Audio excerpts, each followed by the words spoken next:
Good evening, breezies! How's everyone doing this evening or this morning? Hi, everyone. Hi, Makify. Thank you for leaving your daily coffee. Enjoy it. Thank you, Yuna, for leaving your daily coffee. Enjoy it. Hi, Yuna. Hi, Jessica. Hi. Hello, Saitama. How are you doing? What's breezing, everybody? Whoa! 10k subscribers on the tube. What an achievement! Damn! And yeah, today we're definitely gonna dig into something very special, something that has always been requested, which is a tier list of every Musou game. Well, at least every Musou game that I can think of, because I mean, there's a lot of Musou games around, like a lot that I don't know, to be honest. So it's not like we're gonna have every single one on the tier list board, but I also had it quite a bit myself. So we should definitely have quite a lot of Musou games to review. So, already Gundam Musou. There is Gundam Musou in my tier list. It's already. I mean, it was already there. Don't worry. To be honest, I do really want to play Gundam Musou eventually. Like, I have this, I told you, like, my experience with Gundam Musou, I already said this a few times, but I don't think I've said that enough, actually. So, I did get Gundam Musou when it came out, like, the very first, by the way, so I was very young back then, and honestly, it was, to me, I was a kid, so don't get offended. Like, I thought it was kind of an insult to me, you know? Because, like, I was like, what? It's a Dynasty Warriors with robots? They put robots in the Dynasty Warriors games? Because as a kid, I was, like, a big Dynasty Warriors shill, and obviously, when I've seen Gundam Musou, I felt very insulted, because I didn't watch Gundam when I was a kid. Honestly, even now, I don't watch Gundam. I'm not, like, the biggest fan when it comes to, like, with shows with, like, giant robots, you know? When it's all about giant robots, I don't count. Oh, thank you for 100 bits, Smugglify. Yeah, party 10k. Yeah, we are the 10k. We got the 10ks on the tube. Wow, that's honestly a very big achievement. Congrats on 10k, Twin. Thank you so much. Hi, Zarkina. Hi. How you doing? What's breezing? Are you doing good today? What's up? Welcome to the stream. Yeah, today we're going to do some tier list. I'm gonna put on all the Musou games that I could think of on a tier list. I will also judge them, so be ready. You gotta be fucking ready, because I will judge them. You're just chilling. That's good. Yeah, 10k. Thank you for 100 bits, Jessica. 10k. That's amazing. Honestly, I mean, I could have done a special video, but since we had to stream this weekend anyway, so yeah, let's just do a stream instead. And what better thing to do than reviewing most of the Musou games on the tier list on stream? I thought that was just perfect, to be honest. That was like the perfect opportunity, you know. Although I definitely need to go back to make some videos, that's for sure, because like I've been kind of slacking a little bit when it comes to videos, I won't lie. So I've been quite you know, a bit it's been a while since I've been constantly baking videos over and over, because like I remember when I started YouTube, I will constantly make videos over and over, but that was back when I used to do Let's Play, when Let's Play were still something. Well, something. I mean, it was around like 4-6 years ago, well, 10 years ago, when I started my YouTube channel. Actually, 10 years ago I started my YouTube channel, and Hi, Yanni. Thank you for the daily coffee. How you doing, Yanni? I hope you're breezing it here. I hope you're having a breezing evening or breezing morning. Hi, Camwin. We feeding it. Yeah, we are definitely feeding it. How you doing, man? Are we breezing it? Oh no, wait, no, we're feeding it. We're feeding it. We are feeding. Hold on. Where the hell is the button? There. We are feeding it. Buongiorno, mi volpe. Buongiorno. We are definitely feeding it, and now we are feeding it. We're definitely feeding it now. Don't forget the coffee. Yeah, you know, I do. I seriously want to get an heart like that. I'm not gonna lie. Sniffer, sniffer, sniffer, sniffer, sniffer, sniffer, sniffer, sniffer, sniffer. I definitely want to get an art like that. Not gonna lie, it's gonna be an interesting heart, that's for sure. So, yeah, what I was saying, back when Let's Play used to be something. Oh, okay.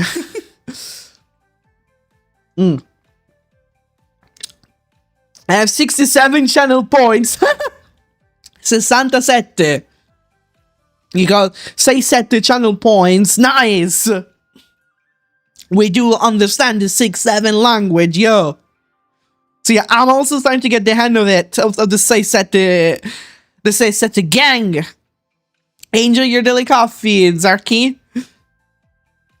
Yeah, I was saying that back when Let's Play used to be more of a thing, that's when I basically grew my channel. Basically, 10 years ago it was. I started around 2016. That's when I started to do my very first Let's Plays. So, very few people know that I started to do Let's Play with my real face too. So I used to basically be a facecam YouTuber. Like, until like 2021, 22, when I decided to switch. Well, I stopped doing facecam around 2020 probably, because like, I don't know, the internet was not becoming a safe place anymore for those kind of things. So, hey, Bapiti, Bopiti, Tesoro. Lurking, loving them all. Thank you, Yanni. Thank you. Thanks for the lurk, and take care. And hope you're gonna enjoy the stream during the lurking. The rare Saki facecam, where must we find it? I privated them all. You can't find them anymore. All the videos are private. So unless someone like re-uploaded them somewhere, stole them without my consent, which I won't be happy about it if someone did it. But I seriously doubt it that someone downloaded these videos and re-uploaded it somewhere. I seriously doubt. So.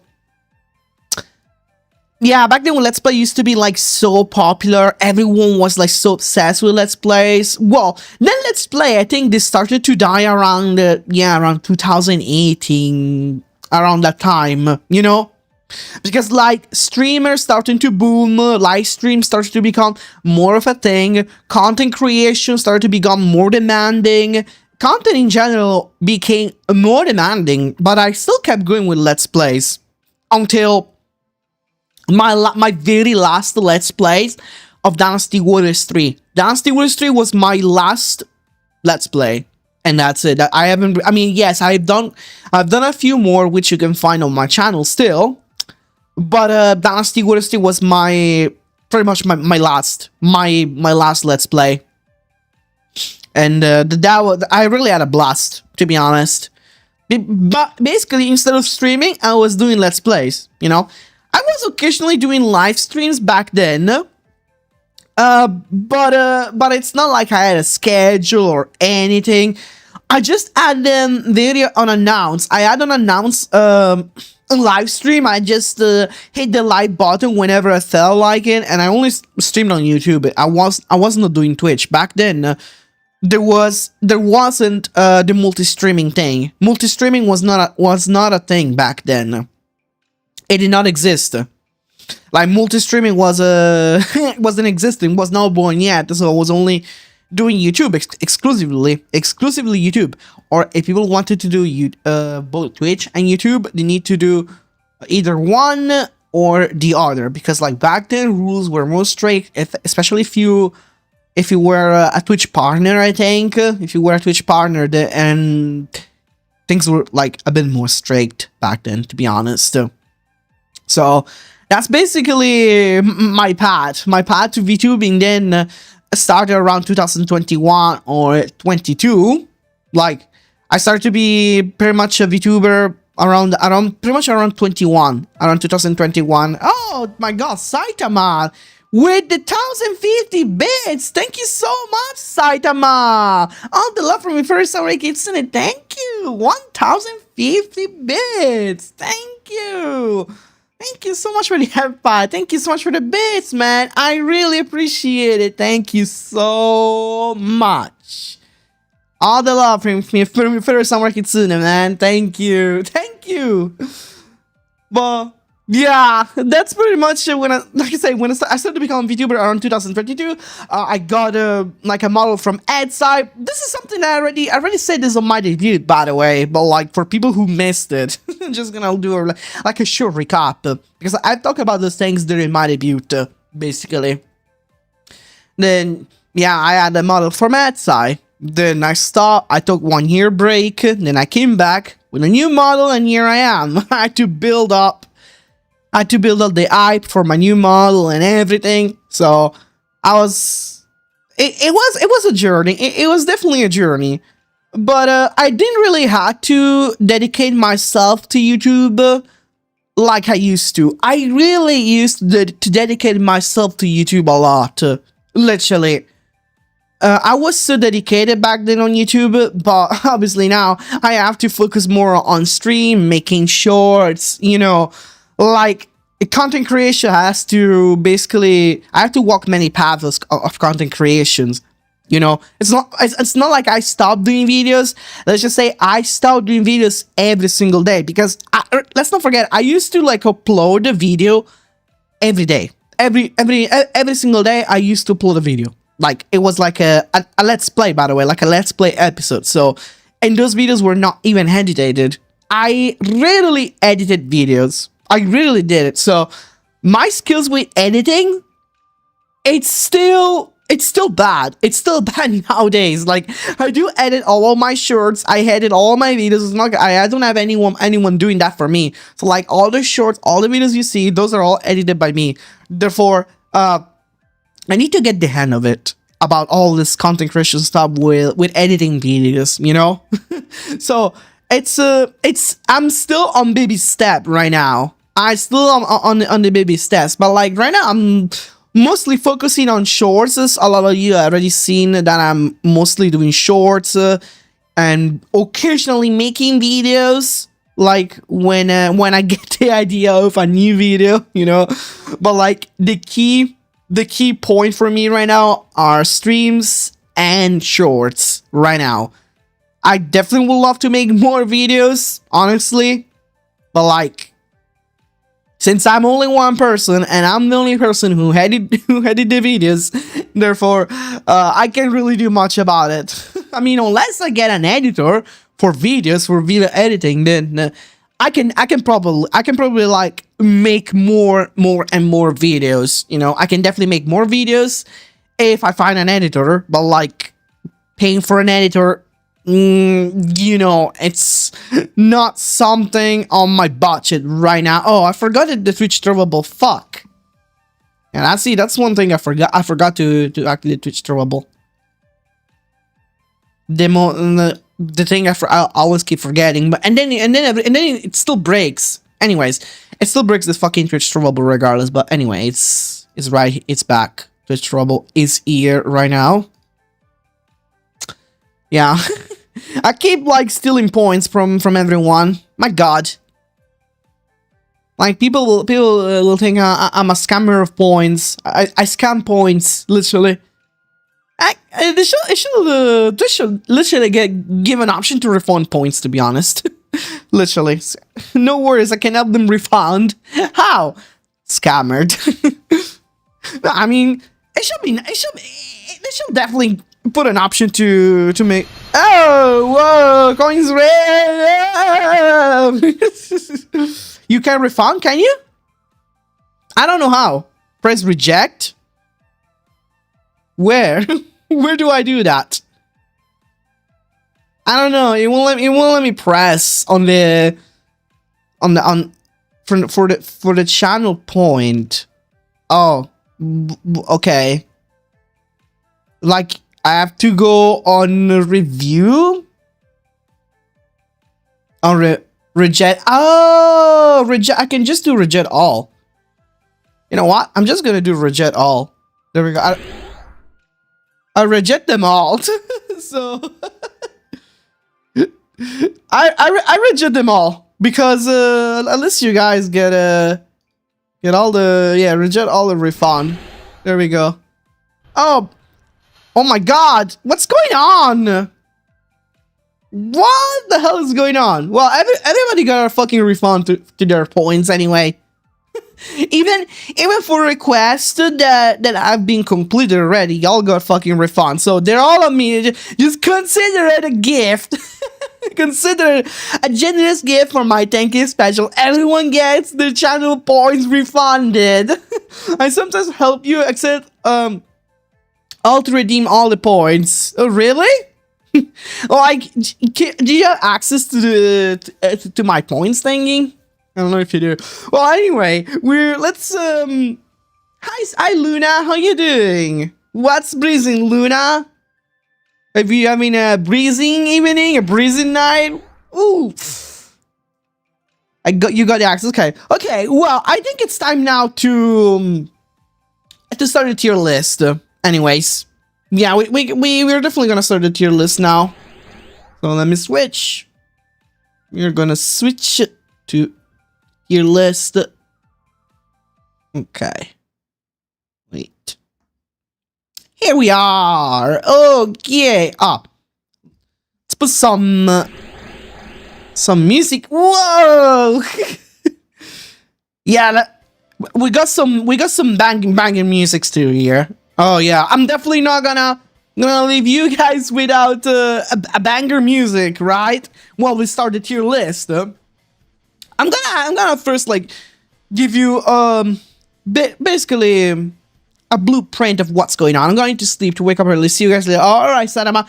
Take care. Thank you so much for the bits and the support, Sadama. All the love from your favorite Samurai Kitsune. And I will see you next week during the next stream. Thank you and take care and have a good rest. Thank you so much thank you so much, Luna. Thank you. Okay, so here we got the tier list. As you can see, I have how many tiers? That 3, 4, 5, 6. I have 6. Wish everyone everything good, and lots of hugs and ed pods. You too, Sadama. Take care. So here's the 6 tiers. Want to play, which means I will put the games I want to play. Pretty much all the games that I haven't played. I'll probably put a want to play because in the end, hey, I do want to. If it's a Musou, I want to play it. Okay. And an insult to Musou. Some people already know what I'm gonna put here. It ends with 9. I haven't played enough, which means like there are some Musou games that I have played, but not enough to give a proper judgment. Sniff. Yeah, keep sniffing. Then C, it's basically it's alright. I can definitely put it. It's alright. There we go. B, which means it's not. I can say B. I can probably say Dynasty Wars 3 for Kiwami rating. What do you mean? B, it's for, I don't know. B for breathing. It's breathing. Yeah, it's breathing. A for it's for I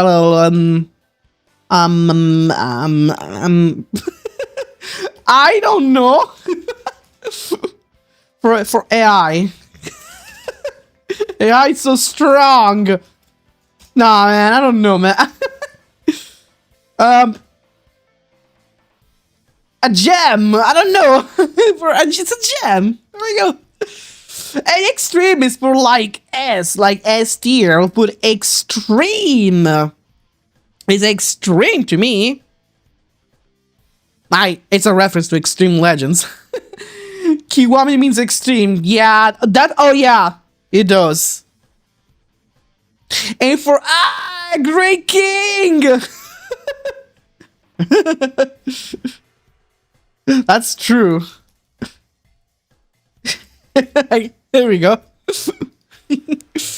I know it doesn't make any sense, the S tier, but I mean I think it's on team the extreme one, you know?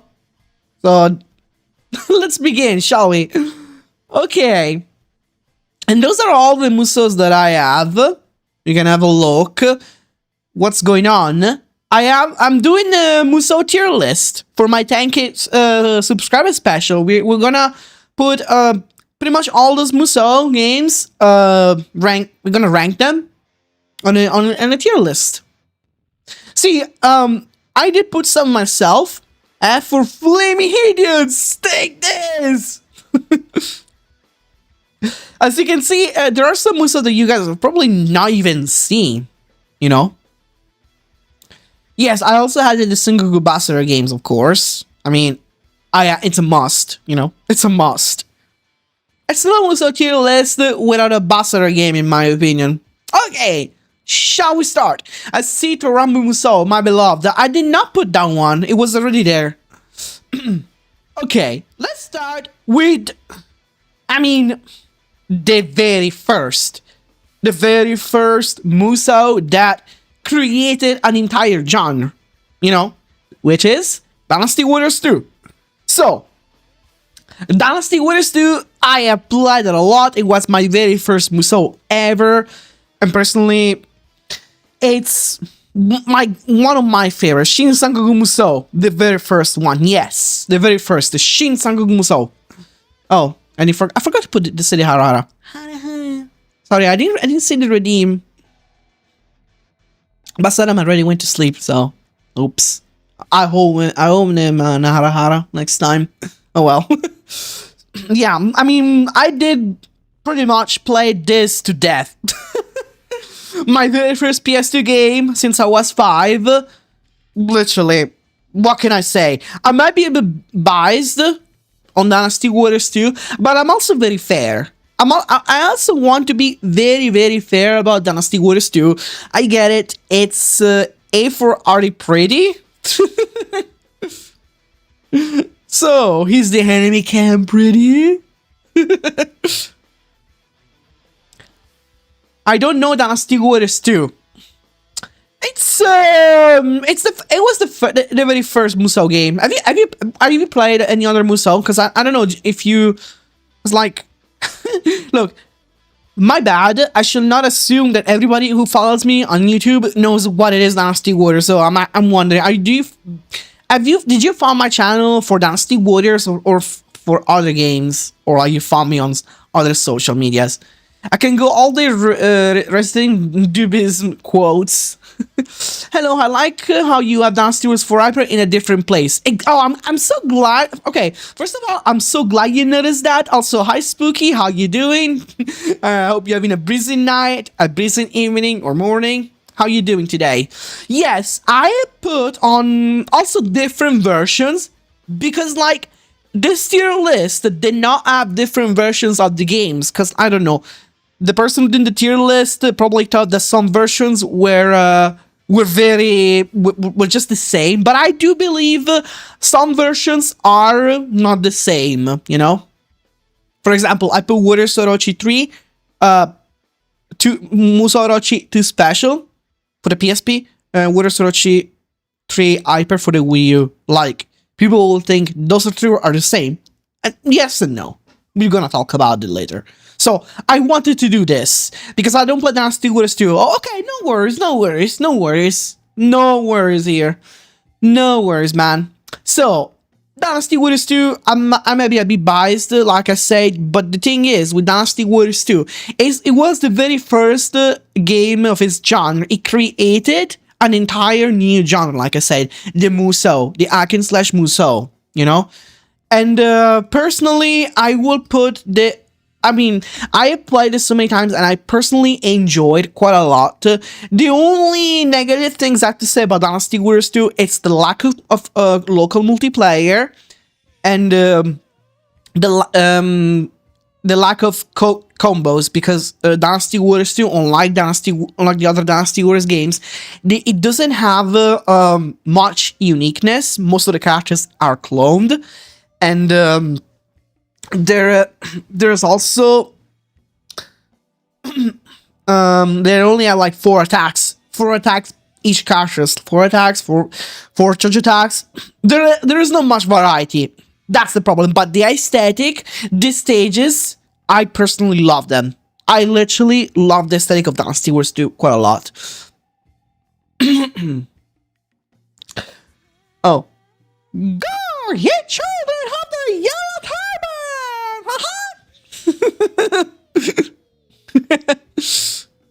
turban! So, I will definitely put Dynasty Wars 2. I mean...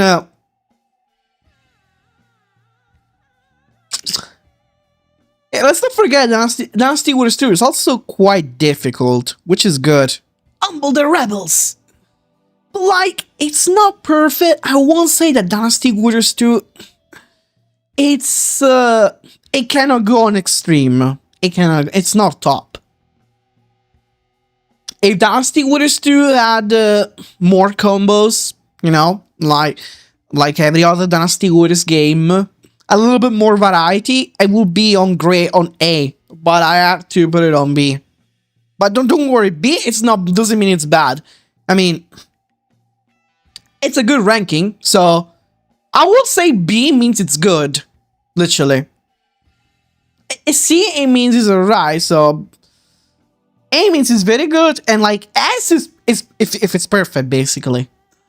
Just play Dynasty Warriors 3, Dynasty Warriors 5, Dynasty Warriors 6, and Orochi, Warriors Orochi 3. Okay, you did play... Oh, you did play quite a few. You played quite a few, but good ones. Which one did you prefer the most? Does this list include Strike Force? Yeah, Strike Force is here. If you didn't see it, Strike Force is right here. I even added... I also had...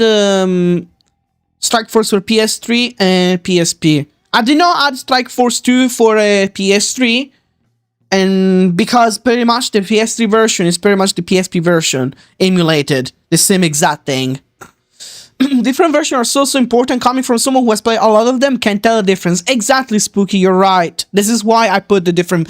I managed to put different versions too, because I do believe it's important. Speaking of different version, there is one other version that I forgot. Like, I forgot to put a different version. Hold on. I will come back in a few. Wait. I'm just gonna adding another version, which I forgot, which is very important, and I want to discuss. Don't worry. Just give me a second. Give me 1 second. Okay. Okay, we're back. Sorry. Yeah, I forgot to to put Sengoku Musou 3Z special for the PSP, because this version is also something I want to discuss. Goofy ass spin-off. No, I mean, I love Strike Force. Strike Force is actually one of my favorites. TBH. One of my favorite games. Dynasty Wars 3, Extreme Legends, all different games. Berserk Warriors 2, that's cool. Yeah, there's also Berserk Warriors. As with all versions of Musou, Warriors Orochi Empires will sell like hotcakes. I agree. It's been discussed about Warriors Orochi Empires, but like, I don't know. They don't really seem to even consider it. I mean, they should definitely make something, not like based on Orochi, but like a mix between Dynasty Wars and some other Warriors characters in an Empire style. They should definitely make it. Okay, the next is Dynasty Warriors 3. Now, Dynasty Warriors 3. What can I say? What can I say about Dynasty Warriors 3? like one of the biggest battle ores of Koei Tecmo. The game that pretty much one of the most sold Musou games ever made, ever made, literally. So it's a must. It's definitely a must, this game to play. If you have not played Dynasty Warriors 3, you should definitely do it now. And one my Johnny and Kojiro Sasaki in dating sim. Hi dear Johnson, how you doing? What's breezing? You doing good today? Hope you're doing well. Yeah, doing good. Thank you, thank you. Dynasty Warriors 3 was just Koei. Koei and THQ apparently. And Omega Force, of course. Yeah, because like they didn't all merge yet with Koei Tecmo. But now Dynasty Warriors 3 Remaster will be merged. Now Dynasty Warriors 3 Remaster is made by Koei Tecmo now. So Dynasty Warriors 3, it's honestly a must play in my opinion. It's surely one of the hardest Musou games ever. But to be honest, it has so much playability, so much variety on its own without the Extreme Legends version. Because like the difficulty alone, it is literally insanely hard. It will get you hooked.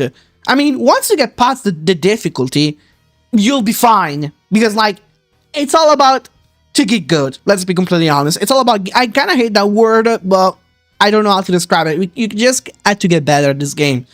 So, and I really hope you guys will also be prepared for the remaster. I also made a video regarding top 5 tips for Dynasty Warriors 3. Go check it out on YouTube. It's actually pretty interesting. I'm doing pretty good, that's good. Dynasty 7 was the first Koei Tecmo merge with the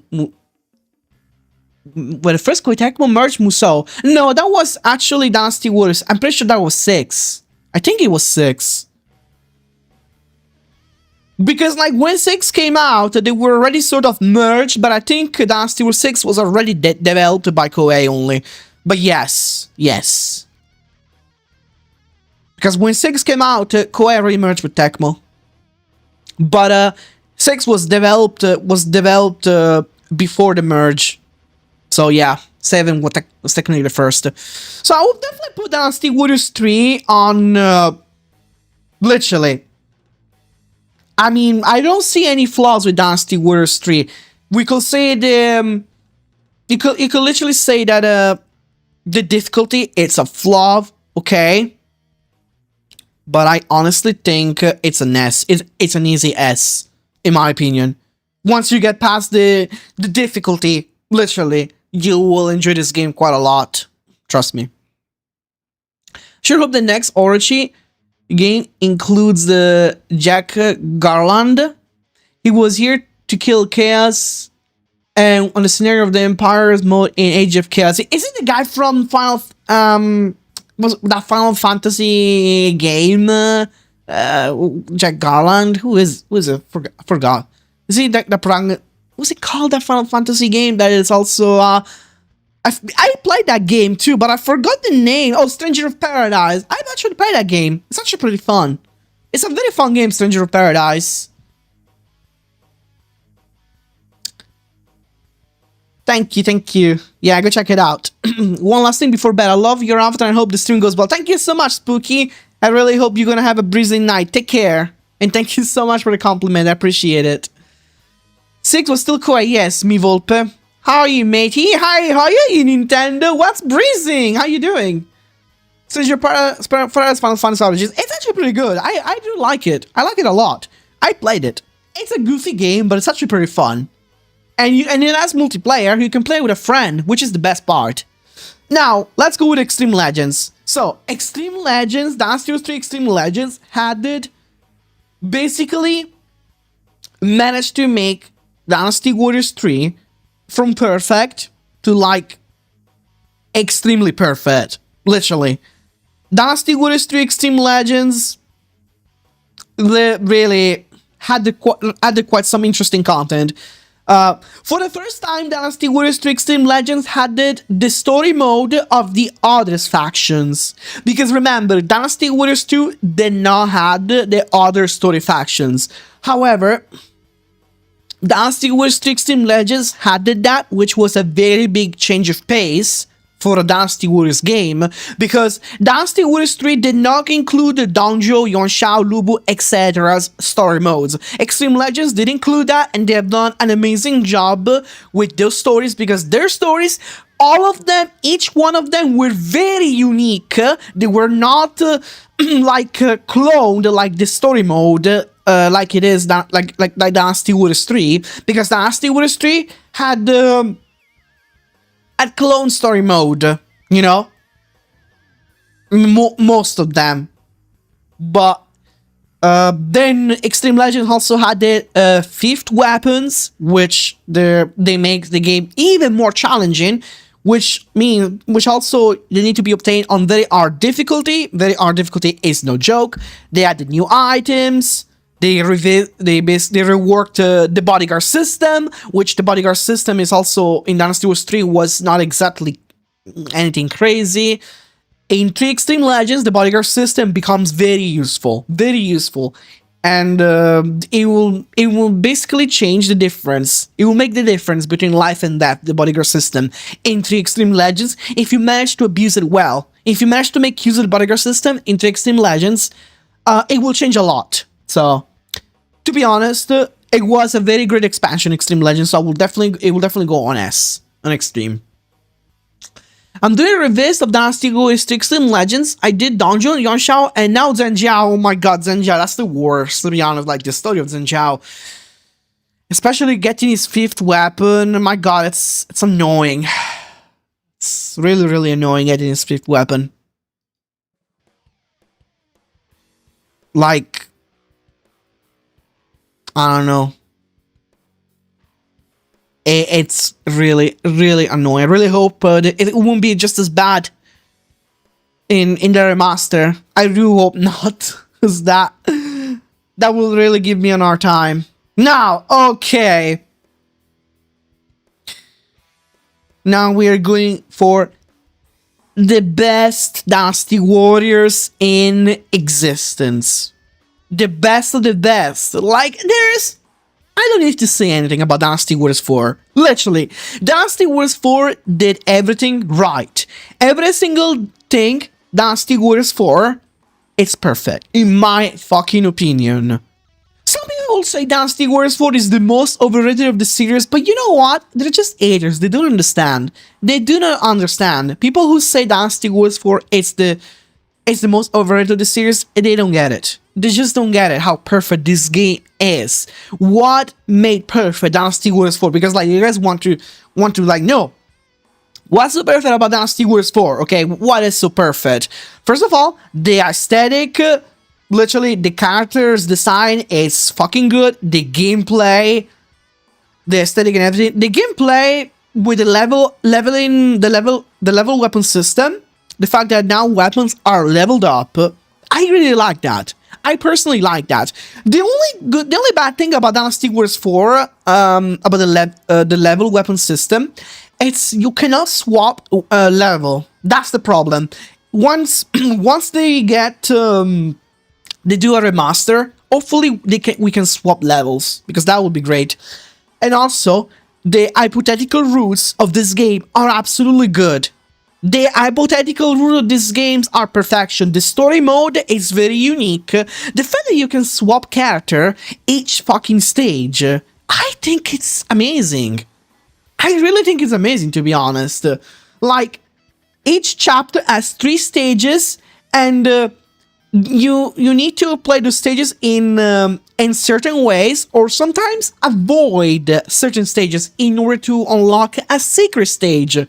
Which is, it's definitely addictive. Dynasty Warriors 4 is definitely addictive. Puncton is better because of his Musou's moveset. Yeah, Puncton is definitely way better. His Musou definitely makes him a lot better. So, literally, and also it was the first Dynasty Warriors to had the heady character mode. You can finally make your own character. I mean, It was not that perfect, the character creation mode, but it was nice to have your own warrior and basically play as him or her in every faction, every stage. And what I really like about it is they also separated faction. There's Mongo's faction, Zhenjiao, Dongzhou, Lubu. They even I do like how they separated Dongzhou and Lubu, and they also made, you know what I liked about it also? The fact that they have made Zhenjiao's faction having all the characters with Zhang were in Zhenjiao's faction. All the characters who had Zhang in their last name. They were yellow turbans. That was amazing, to be honest. My god. Hi Standards, what's going on? Thank you for giving me a little coffee. What's blazing?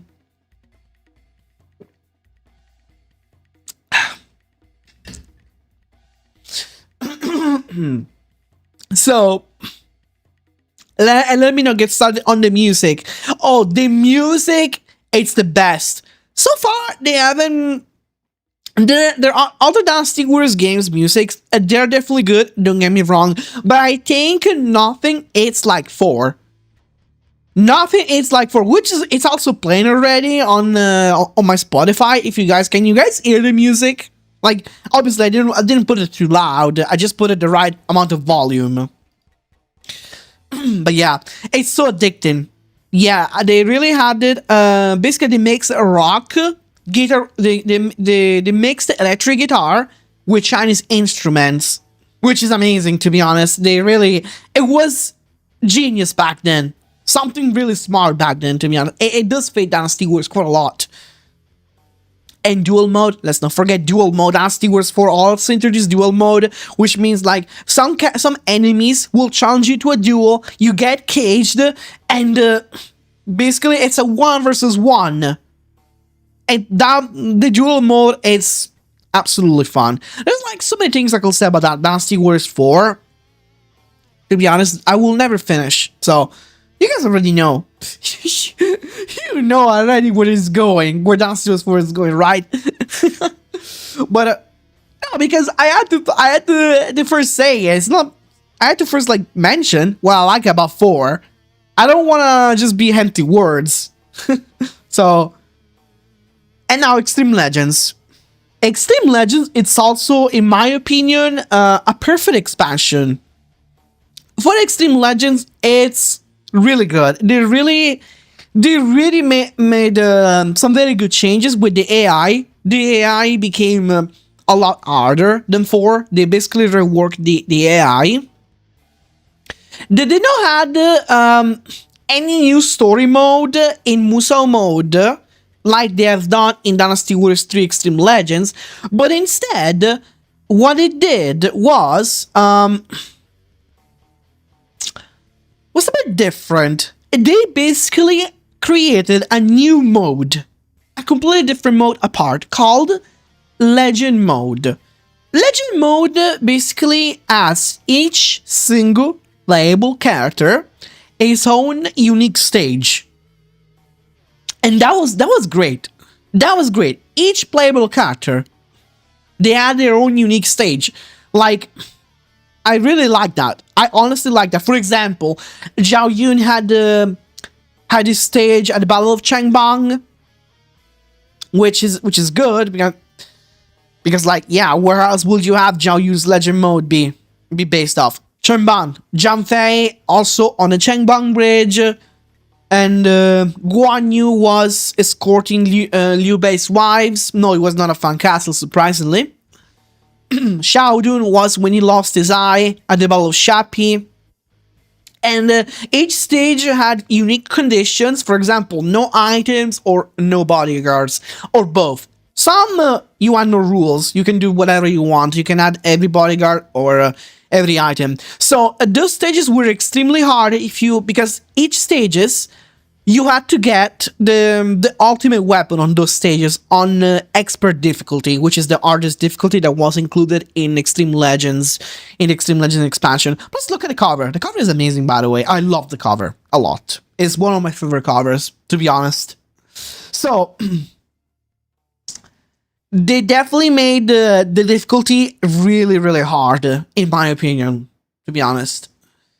And some stages are no joke. To get the level 11 weapon in Extreme Legends, some stages are really, really, really bad. You really need to work very hard. Julian came up strategies to help Liu Bei and Zhou defeat Coco. Where? Where Julian came up? What are you referring to? Sorry if I'm being a bit out of the loop. But to be honest, I really believe that for Extreme Legends, oh, it should be. Yeah, he summons the wind. Yeah, yeah, he does summon the wind, and which is funny because like in Dynasty Warriors 4, even if you fail, like even if you successfully stop Zhuge Liang, the fire attack can still be triggered. If Zhuge Liang dies at the battle should be, it can still trigger the fire attack, you know, for some reason. Or like if you kill Pong Tong, fire attack can still be triggered. It's weird. It was weird about should be. The only way to stop the fire attack was to kill one guy. It was hard. It was hard about should be in Dynasty Wars 4, but it's a goofy thing that we all like about the old days. But to be honest though, for Extreme Legends, I will say it's a very good expansion. Oh, I almost forgot. My favorite mode, Extreme Mode, which is basically like an infinite mode where you select your character, you start on your own, and you start the shop. You build up your stats. Sometimes you can also recruit bodyguards in form of playable characters. So playable characters will become your bodyguards. Sometimes you will encounter other characters that you can decide to pick up their quest. They will give you a task and they will reward you. You can even like... there's also a funny thing about Extreme Mode. You can like get close to them and try to attack them and they will get mad at you. That's something I fucking love about Extreme Mode in Dynasty Warriors 4 Extreme Legends. I played Extreme Mode so many times. You have no idea how many times I played Extreme Mode, literally. It's one of my favorite. This is why, literally, it goes on fucking S for Extreme Mode alone. Literally. It goes on fucking S for Extreme Mode alone. I'll be completely honest with you. Now, Dynasty Warriors 4 Hyper. And yes, Dynasty Warriors 4 Hyper, it's the PC version. For those who don't know about Dynasty Warriors 4 Hyper, it's the PC version of Dynasty Warriors 4. The physical version was only released in Italy, by the way, and I do appear to have it. So, it's pretty much like an Italian exclusive, the physical version, believe it or not. And, Dynasty Warriors 4 Hyper only includes the vanilla version. Yes, it does not include Extreme Legends content, sadly. Which sucks. It's a wasted opportunity, in my opinion, literally. I don't know why. I don't know what they were thinking when they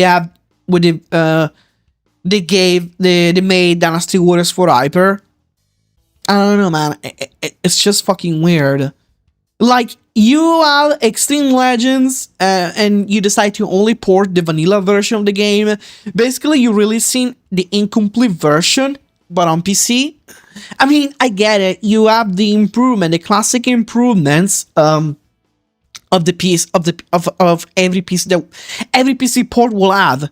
You know, better resolution, graphics, shadows, better rendering, blah blah blah. You know, the usual things that every PC port adds.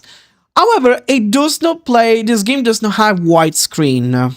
It does not support widescreen. This game, you can have widescreen. You can have it patched, but it's a bit weird.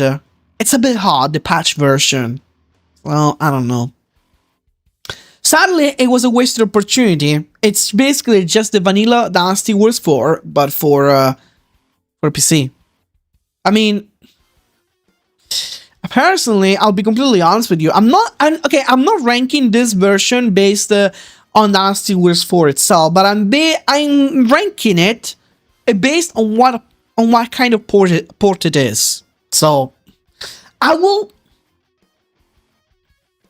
personally put it on here on C. Because like the port was a bit of a waste, if you want me to be honest. They really could have done so much better with the port, so he's definitely going to C. And now we're going for the first Empires of the series.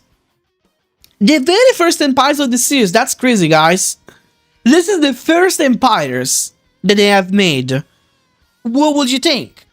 How the first Empires game will it be? Will it be like great? Perfect? I mean, it's good personally, in my opinion. I find Dynasty Warriors 4 Empires pretty good for being the first Empires of the series. After all, they were just testing. They were testing the genre of the Empires, you know? And it came out pretty well, in my opinion.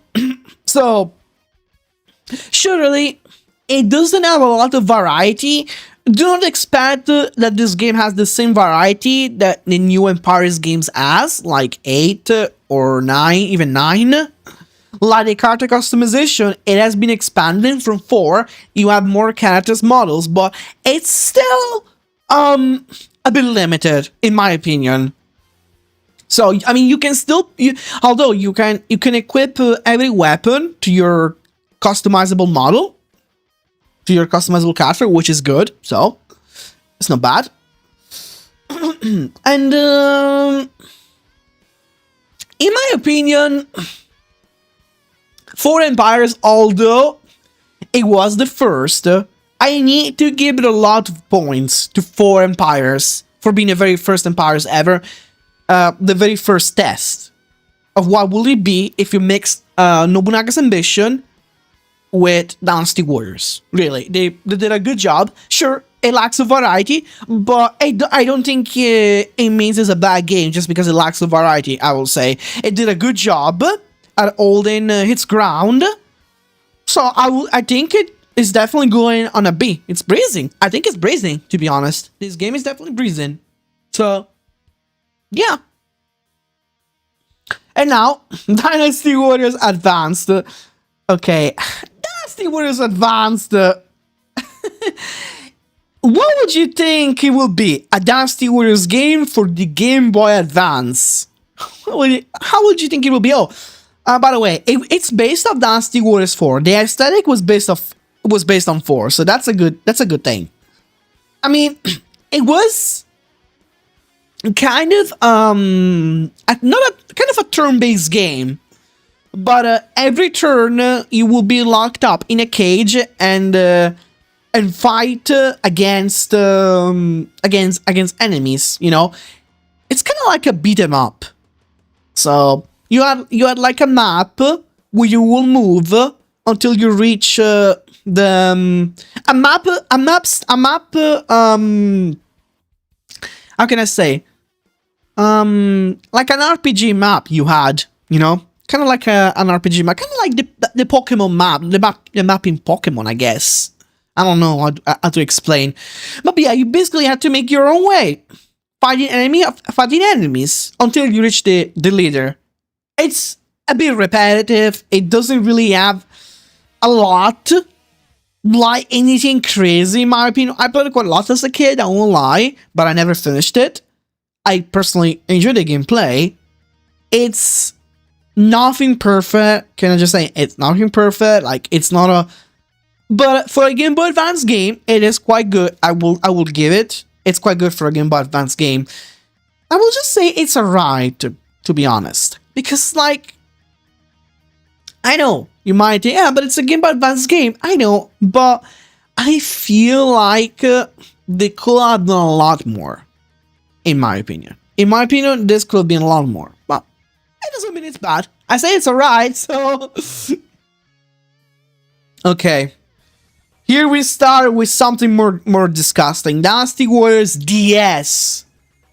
I don't even want to talk about this, to be honest. Because, like, Dynasty Warriors DS is considered, like, one of the worst DS games ever made. And you're ready, and you might already guess where this is going. Literally, the game, I don't even want to, I cannot even explain what this game is. And this is not a Dynasty Warriors. I remember when I played this game, I went on an infinite loop, fighting over and over and over again, without, I was fighting in an infinite loop, without any real goal, any real meaning. There's like, this game is pointless. It was pointless to making this game. Like, it sucks because the hardcover, it looks nice. It has a very nice hardcover, Dynasty Warriors DS. But like, it also features like 4 new characters, but don't get too excited. It's really nothing crazy. So, if you play this game, you get what I mean. You get what I'm saying. So I will definitely put it. This is an insult to Musou. Just 2 warriors fighting over China. Yeah, I guess it's really something I will just not play at all. Now, this is a more interesting game. Dynasty Warriors versus. This is a 3DS game. A 3DS game. Yep, you got it. A 3DS game. It is for 3DS. Which is crazy, right? I mean, it's based on Dynasty Warriors 7. And honestly, I don't really like the gameplay. The gameplay is basically, what would you expect from a Dynasty Warriors? It plays just like a Dynasty Warriors. Although I haven't played this game a lot, I still played it quite a bit, a little bit, enough to rank it. So I will not put it on haven't played it enough, because I actually played it quite a bit, and I like what I played. I did like it. Like, don't expect anything crazy though. It's a very short game. Not every character are playable in this game, so do not expect that. Oh, I actually forgot another Dynasty Warriors game on the list, which is not here. I will have it soon. But yeah, I forgot Next. Because Next is not here. I don't know how I could forget about Next. What the fuck? The PSP Vita exclusive Dynasty Warriors game. Yeah, Dynasty Warriors Versus, it's alright. It even has a collaboration with Zelda and Metroid. So you can basically make a character customization with Zelda and Metroid outfit, which is pretty cool. And also, Yukimura, Kanetsugu, and Mitsunari from Samurai Warriors are playable. Yes, they are playable as special characters, which is amazing, to be honest. And therefore, that makes things really fun, in my opinion. So, I won't say it's... Because like I said, it lacks content, but... It's good. Oh, by the way, you play as your own character. You can make your own character in this game, so that's another good thing. Unfortunately, this game has been very limited from the 3DS hardware, and it was also made probably only to advertise the 3DS, I think. It was not really meant to be like a big Dynasty Warriors game in the first place. So I will just put it, it's alright. Like, it's playable, it's good, but it's alright, but it's not, because it could be more. It could be more, unfortunately. Hold on, I need to put the another Dynasty Warriors which I forgot in this list. So just give me a second, guys. Yeah, I don't know, because this tier list seems to have forgot some very important Dynasty Warriors games, which I don't know why. I forgot Next, because Next needs to be in this tier list. So, Next needs to be here. Like, I don't know why. I don't know why Next will not be in the list. Like, it's good. It's a good game. So there we go. We had the Next. We're gonna rank it a bit later, though. Where is it?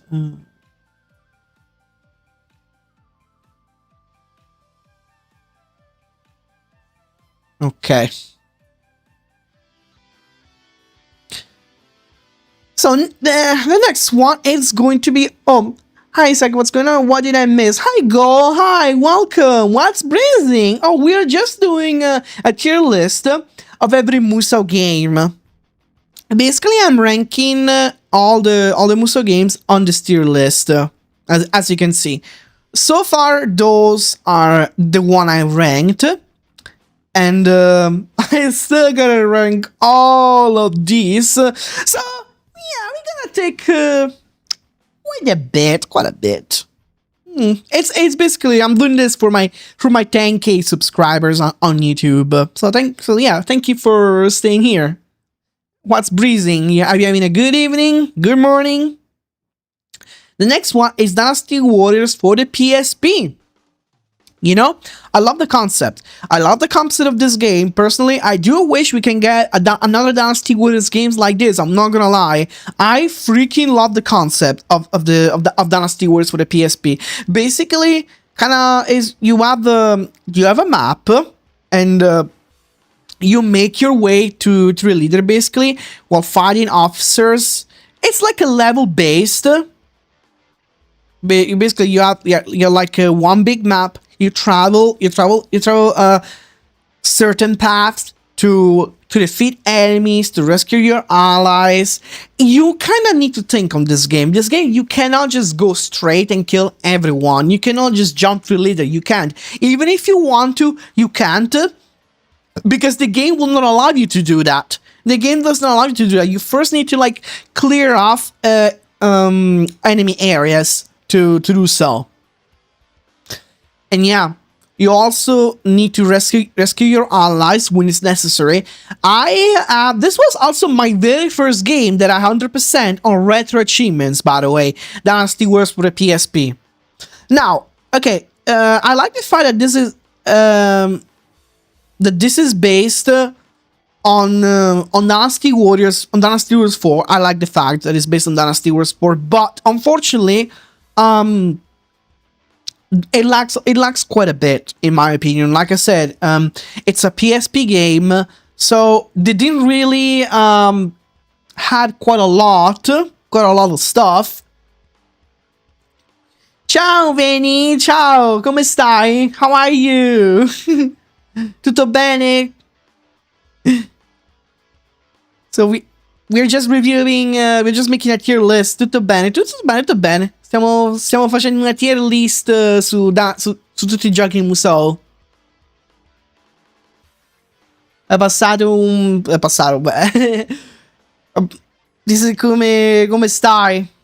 Come ti sei svegliata? Bene? Male? Sì, sono fighi.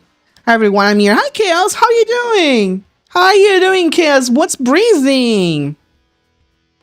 Io non ho ancora dormito. Oh, wow. Oh. Beh, dai, allora... Hi, Michael. Hi. Thank you for follow. What's breezing? Welcome to the Tricky Breeze. How you doing? Oh, no. Dormi quando... Oh, grazie del follow.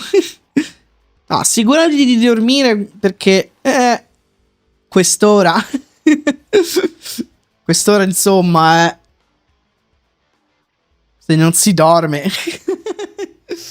I'm alright, just here to support you. Oh, thank you so much, Chaos. Sì, dai, perché...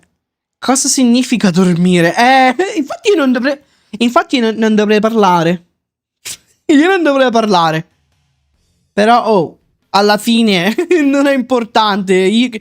Per me non è importante, ma per gli altri... No, per gli altri è importante. Per me, insomma. You're always welcome. Thank you, Chaos. So yeah, I will say that Dynasty Warriors for the PSP, it's good. But you know why? You know why I think it's not as good as it should. It's not as good. It's not as good to get an A. Or because like this sequel, this game, it's a lot better, which we're gonna talk about soon. So I won't put on A, I will put it's breezing because to be honest, I enjoy it. I really enjoy this game quite a lot. It's a bit limited, but it's also very repetitive. However, retro achievements made it more playable. So, now, Dynasty Warriors 5. Wait, no. Let's review the sequel. So, like I say, the sequel of Dynasty Warriors for the PSP, which is called Dynasty Warriors Volume 2, it's a lot better. Like 10 times better, in my opinion. Like, way better. Like, for example, what's going on? Oh my god, thank you for the 10 gifts, Jessica. Thank you so much. All the love from your favorite Summer Kitsune. Wow, thank you so much for the 10 sub gifts. Let's breeze it. We got an I Train. Wow. I Train, the Kitsune's breeze. Let's breeze it with the I Train. And the subbies. Thank you so much. Let's keep breezing it, shall we? Right. Yeah, so the Dynasty Wars Volume 2, I will say it's a lot better. Whoa, Conrad! Conrad, it comes! It does a lot of better things than its predecessor, in my opinion. Like, for example, you can equip horses, you can, and in my opinion, there's also, you can also add weapons, because remember, the first Dynasty Warriors Volume 1, it uses the same system of Dynasty Warriors 4, which means it has a level weapon system, and also the thing I don't like about Dynasty Warriors Volume 1 is that a character, the stats stays, but the level of the weapon will be reset, which kind of sucks. I don't like that. But Dynasty Warriors Volume 2, you collect weapons, and which makes it a lot better in my opinion, because like the fact that you collect weapons, every weapon you want, which is good. So the story system is also a bit better. So it does a lot of better things than Dynasty Warriors Volume 2. So I will definitely put it on Great King. Oh, the first game on A. Dynasty Warriors Volume 2. Also, look at the cover. The cover Dynasty Warriors Volume 2 is also like sick. I do like the cover quite a lot. I also have the Japanese version of Volume 2 because the cover is different. It always has Shinsai on it, but I do much prefer it. I much prefer the Japanese version. Okay, now, Dynasty Warriors 5, here we are. I need to be careful.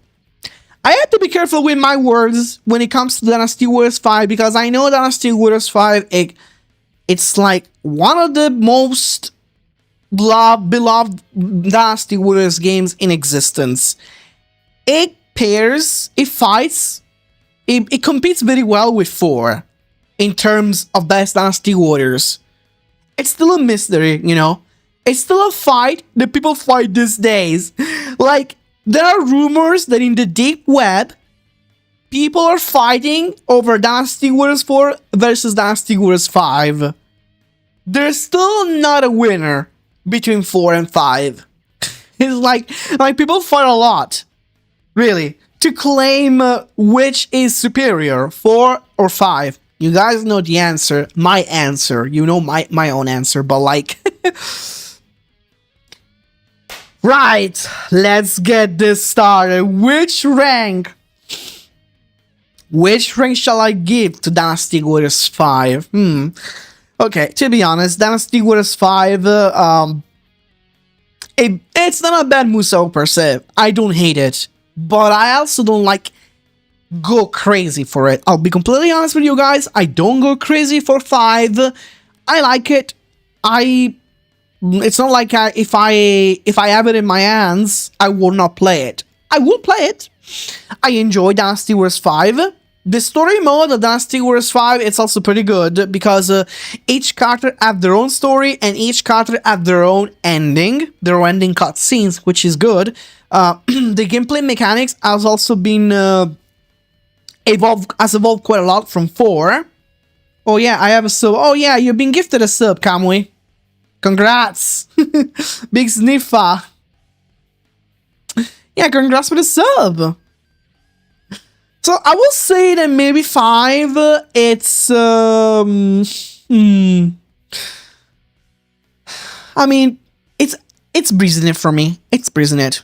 No, okay. I know a lot of people will probably disagree. I know a lot of people will probably put Dynasty Wars 5 on S. I know, but listen. It's not like I hate Dynasty Wars 5, okay? It's just I don't like the aesthetic. The aesthetic and how sometimes it can get easy. You know, I'm not a fan of it. And also Dynasty Wars 5, I will rank it A. Yeah, I know. A lot of people will definitely rank it A, I'm aware. But personally, I don't know. If I have in my hands, but like Dynasty Wars 4 and Dynasty Wars 5, I will definitely go with 4 all the time. Personally. It's not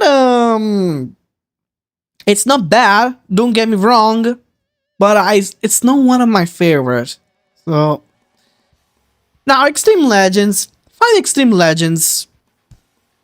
I have to be a bit brutally honest. Dynasty Wars 5 is a game, I suppose, no bad feelings. Well, that's good. Nah, some people probably have bad feelings. I'll be completely honest with 5 Extreme Legends. The problem with 5 Extreme Legends, it doesn't really have much as an expansion to 5, okay? Yes, 5 Extreme Legends has Destiny mode, which is pretty good. I'll be completely honest. Destiny mode, it's one of the reasons why I like 5 Extreme Legends. Because a Destiny mode, you create your own character and you play Destiny mode. Destiny mode is basically like a character customization based.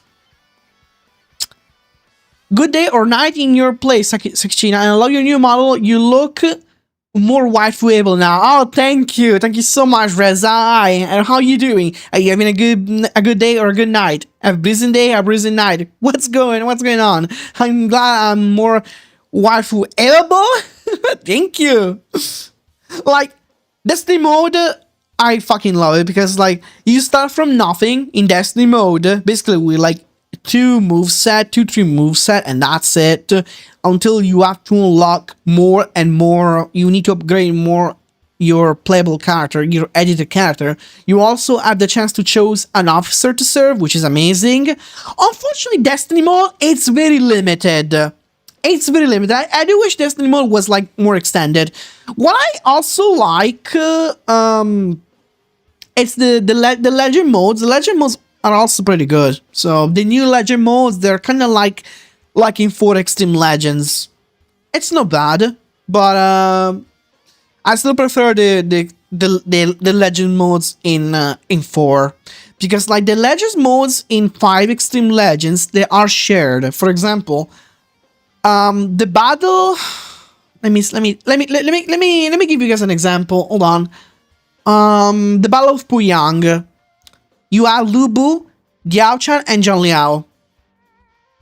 All these 3 characters share one stage, so I don't know how to feel about that.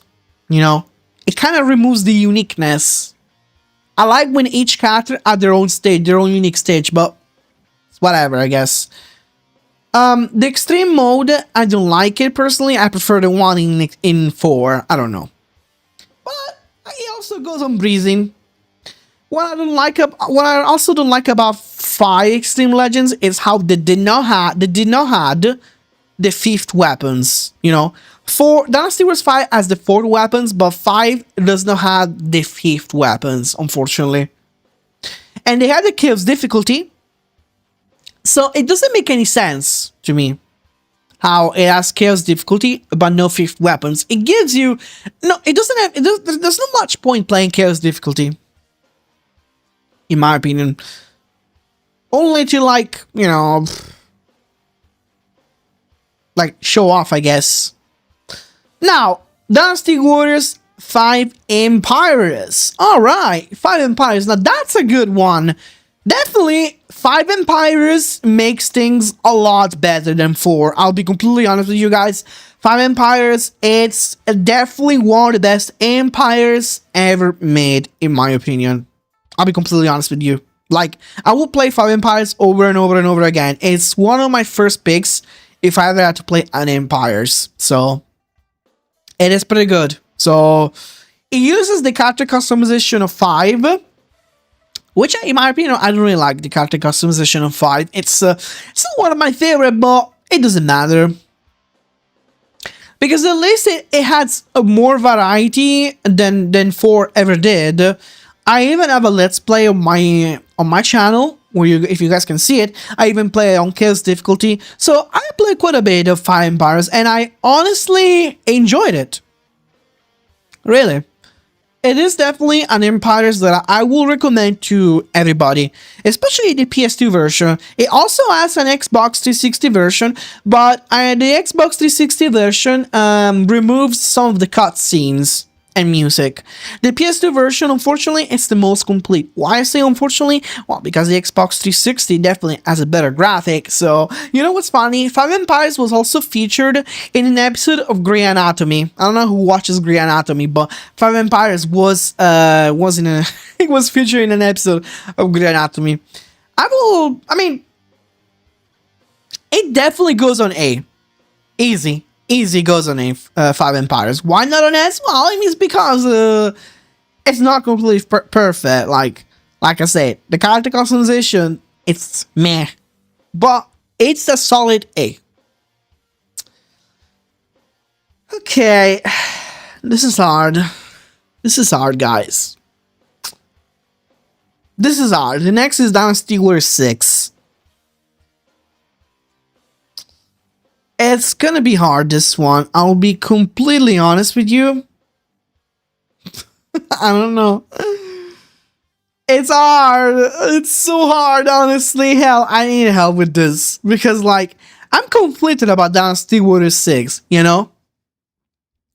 Right now, I'm reviewing the PS3 version, not the PS2 version. The PS2 version includes more characters. My god, the PS2 version... Okay, we'll talk about the PS2 version later. So, Dynasty Warriors 6. When Dynasty Warriors 6 came out, there was a lot of controversy. Ah yes, Devil Kings of all Dynasty Warriors games. I know, it's the Devil Kings. We will get to Devil Kings eventually. Dynasty Warriors 6, it's a bit controversial, but it got more love recently. So what I like about Dynasty Warriors 6 is it retains the difficulty of the old Dynasty Warriors games. The gameplay with the Rambo system, the Rambo mechanic, it's definitely a bit shitty.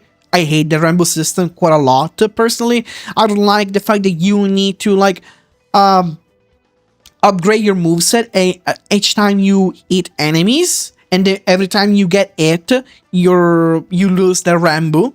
I don't like the Rambo system at all. So the Rambo system is one of the flaws. Another flaw is the clone characters, the stories being cut off. Those are also a big deal to me and to many others. Like, a lot of characters, they really being reduced to nothing but NPCs. I don't like it. Some characters were cut off from the game, which, you know, it's not exactly a good look, you know.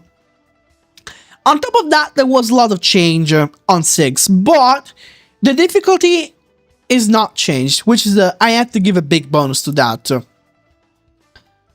PS3 version graphically was good. It had a good graphic. I won't say that Dynasty Warriors 6, it's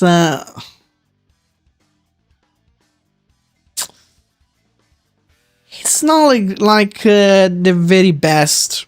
I'll be completely honest. At least for the PS3 version, it will go to it's alright. I remember there was a time where I would put this on an insult to Musou. I will put it on here, but in time I grew to like the game. Now the PS2 version changes quite a bit.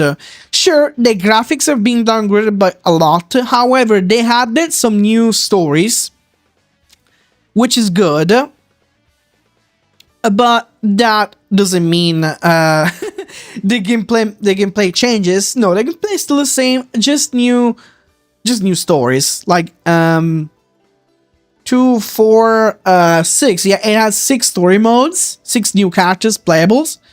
Well, characters that were already playable in 6 for the PS3, but not in the story mode. So it makes things more fun, in my opinion. 5 special. So I will say 5 special will go on Breezy. Oh, I forgot to add another one, another version. Hold on.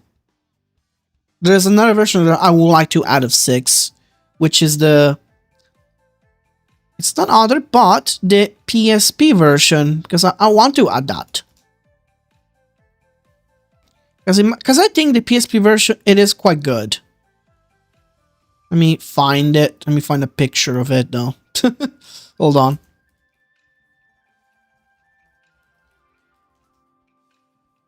No, because I do believe the PSP version also deserves its own ranking. You guys might think, what's the difference? I'll tell you in a minute. I'll tell you soon. I will tell you very soon.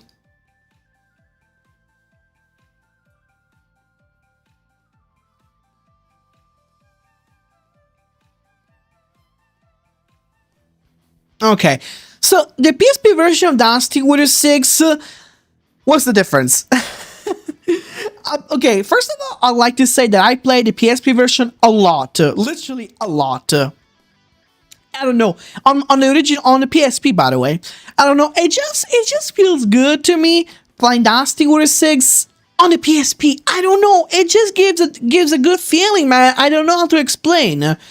The only difference of Dynasty Warriors 6 for the PSP, it has Musou as a playable character. Musou is a playable character, but it doesn't have a story mode. You can only play him on free mode. So, yeah, that's pretty much it. But why I like the PSP version so much? Well, because, like I say, it's just a good feeling playing Dynasty Warriors 6 on the PSP. I don't know. Try to believe it. Try to believe it, guys. So you gotta trust me on this one. When I say Dynasty Warriors 6 on the PSP, there's supposed to be on A. Try to believe it. Now, Dynasty Warriors 6 Empires. I personally enjoy 6 Empires quite a lot. By the way, 6 Empires removes the Rainbow system. The Rainbow system, it's gone. There's no Rainbow system on 6 Empires. Now you just now it's just like Dynasty Wars 4. It's a level weapon system. So the more level up you have on your weapon, the more attacks you get. And that's how it should always been. This is how it should always been. If they ever remaster Dynasty Wars 6, I really hope they will remove the Rainbow system on a 6 remaster. So I really enjoyed Dynasty Warriors 6. It's one of my favorite empires. I also got all the trophies on the PS3, and the character customization, it's not bad. Personally, I enjoy it. There's a lot of variety. There's a lot of unique stuff on 6 Empires, which I do like. Honestly, it's definitely one of my favorite empires. So yeah, I think it's also a solid A. Definitely a solid A. And yes, this is a PSP version of 6 Empires, by the way. 6 Empires, it's also on the PSP. I think this is the only PSP Empires game ever made, by the way. The only one.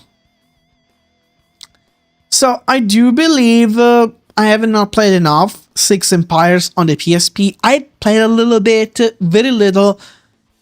As far as I know, the only difference is this one features a PvP mode. Yes, it has a PvP mode.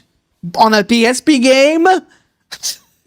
I mean, kind of curious to try it out then eventually.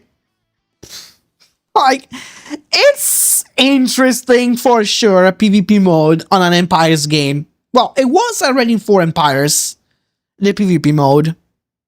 So, it's nothing new. I don't know that Dynasty Warriors Tactics is gonna be in tier list. And no, because it's not a Musou.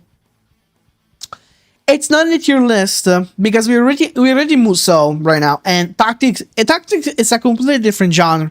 It's a more like a real time strategy, like Fire Emblem. So it's completely different. But I honestly love that. I will just say this.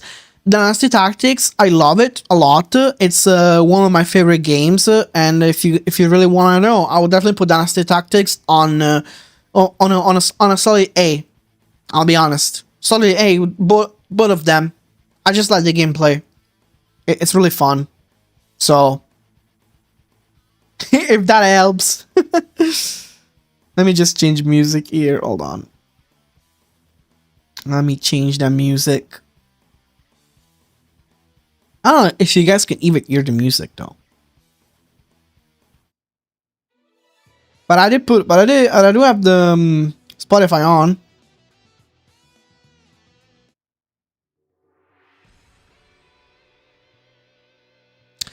So yeah, it's not enough for me to judge Six Empires. Oh, you can also get Dynasty Warriors 5 costumes as a DLC. I don't know if they're free or not, but obviously you cannot get those anymore. So all I can say is I have not played it enough, but I'm sure if I play it, I will probably put it on. I have no idea. I'll be honest, because like I can imagine it downgrade to the graphic, but it doesn't matter to me. I will probably just put it on A too, if I play it enough, but I haven't. So now Strike Force. This is the PSP version, by the way, of Strike Force. Now, Dynasty Warriors Strike Force on the PSP it's really good in my opinion. The only the gameplay is like completely different from all the Dynasty Warriors games. If it's a Musou or not, it's hard to say, but technically it is. You basically have like a Monster Hunter style gameplay when it comes to this game, because it has the same boss fight system. You basically have to grind a lot, craft your weapon, and face off very strong enemy officers. So it is a very challenging game. Giorno Dez, come stai? Dormito bene? Se hai dormito, che qui nessuno dorme. So yeah, I really think it's pretty good, Strike Force, but it is also very challenging, and playing this on a PSP with people can be challenging too, if you find people. No, sto facendo mattini ancora. Ah, ok. Prendi un bicchiere d'acqua e tutto. Fai una bella strecciata. A dormire prima. Ah, ok, buono. So, Dynasty Warriors Strike Force, I will say the PSP version, by the way, the PSP version. I mean, it's not bad per se, but like I said, it's hard to play on your own. Like, especially if you're new to this kind of games, because it's not like any other Dynasty Warriors, by the way. It's very hard. Playing on your own is challenging. Very challenging. I will say kind of hard, I'm not gonna lie. If it goes on, it's alright, or it's breezing. Our choice. I'll probably just put it's alright, because, like I said, it's not very accessible, in my opinion. If you play this on your own on the PSP, I will just say it's alright. Now the PS3 version, well, it's good you like that, Sakicina. It's a little weird that Steelers tactics. I started playing that at first. Well, yeah, because those games are not like super easy, but you'll get the hang of it. Strike Force for the PSP makes a lot of improvements, by the way. Like a lot. No, Strike Force for the PS3, it's not just graphical improvement. You can also bring with you a team of 3 NPCs, which means they will aid you in battle. It will make things like a lot more fair, in my opinion. It makes the game more fair and square. Strike Force for the PSP, for the PS3, sorry. The PS3 version definitely also adds a lot of content. You can play as Mongo. Mongo becomes a playable character, which is fun. It's cool. It's a cool thing. Or I also forgot Mongo is also playable in Six Empires. So Strike Force is not only as an improvement graphically, but also an improvement gameplay wise, making it more bearable and more easily accessible to play. Oh, but I forgot. Are they not shutting down the online on the PS3? My god. Let me not think about it. Well, we can find ways to play online anyway. Se posso chiedere, vivi in Italia o all'estero? No, io vivo in Italia. Ho vissuto all'estero per 4 anni. Però ora sono ritornato in patria. Yeah, Strike Force, it's definitely gonna go, in my opinion, on a solid A. On a very solid A. Like, literally. It says a lot, and then it's a solid A, because look, the PSP version is on C, and the PS3 version is on A. It really made a big jump, you know? There was a big jump. Now, Strike Force 2, or called Multi-Raid in Japanese, because the Japanese version is called Multi-Raid. So, Strike Force 2, it's for the PSP.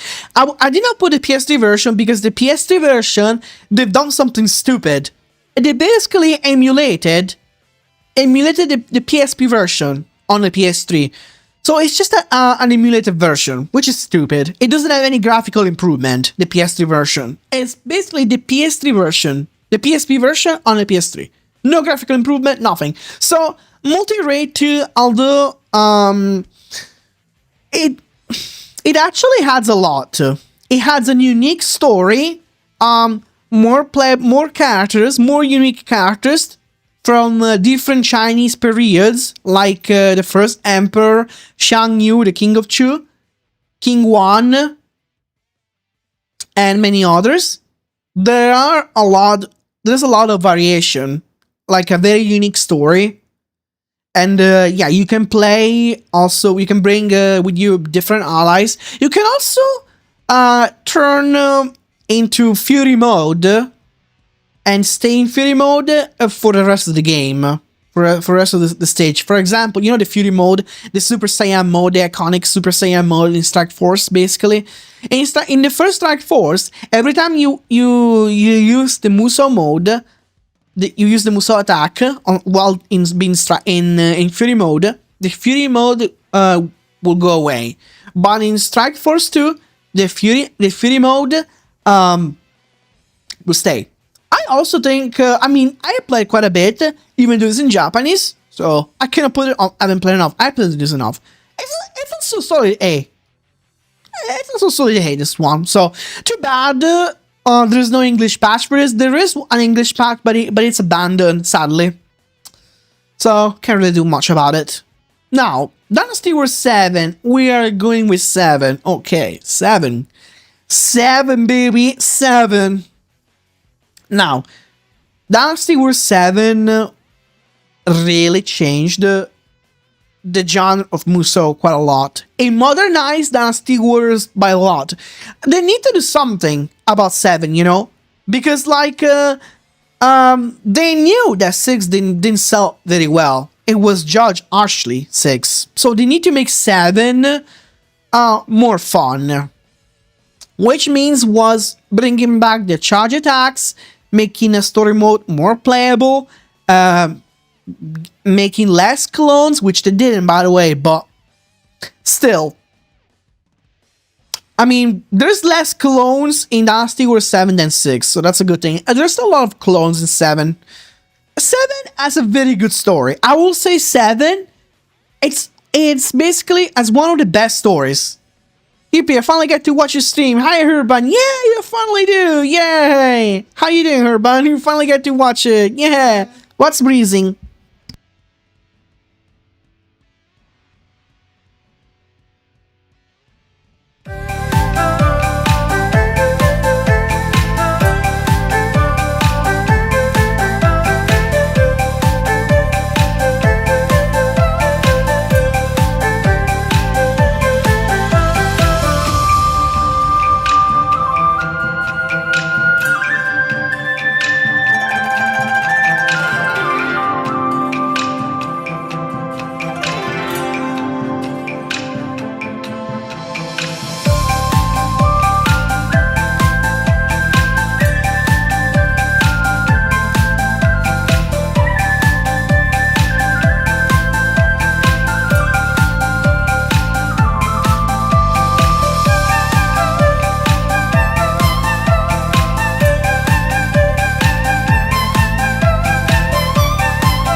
I'm back. Sorry about that.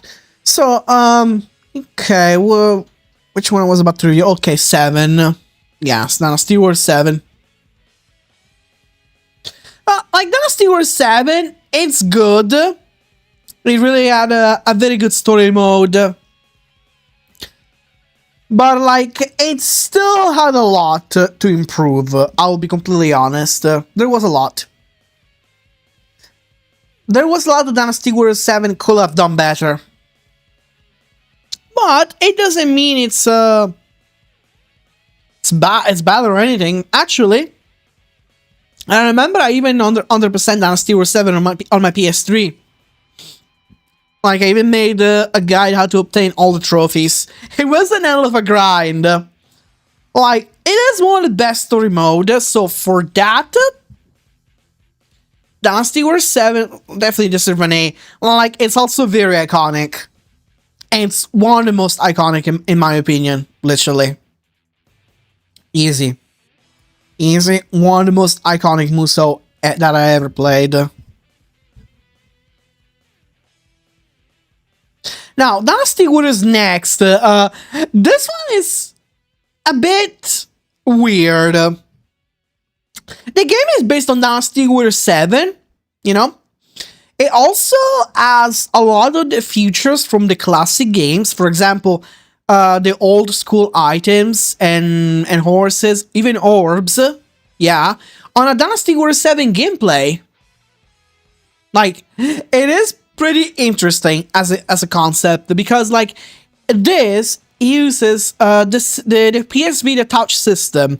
Like this game, you play mostly with the touch screen of the PS Vita. Well, not most of the times. Some instances, the game will require you to use the touch screen of the PS Vita, which is a bit weird and very unnecessary, especially nowadays. Like that kind of shit.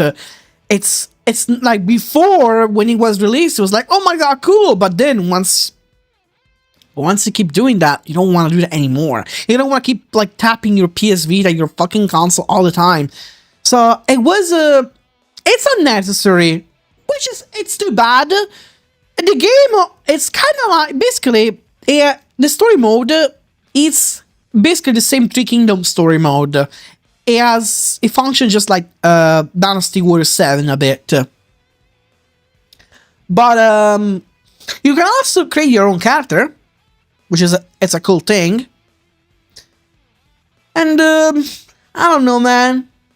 It's okay, it's good, but it's very limited because of the PS Vita. Actually, I think like the PS Vita restrains this game quite a lot. If this game was not on PS Vita, it would have been a solid A, but I had to put it on breezing. Because like it's good. Like, it's fun to play. However, the PS Vita, being on PS Vita does not get the pass of an A. Now, Dynasty Warriors 7 Empires. So, Dynasty Warriors 7 Empires, I personally enjoy it, and it's also the very first Dynasty Warriors. The very first Dynasty Warriors to include a new character, which is crazy, by the way. And Empires games including a new character, a new playable character, which was Shushu. Shushu was introduced in Dynasty Warriors 7 Empires. Honestly, as an Empires, it's solid. I like the character customization. Character customization is on point. Variety is also on point. I really think it's a very good Empires game, personally. Back then, this was a solid Empires. I cannot say it's like as any flaw. Like, sure, I mean it's other Empires games like 8.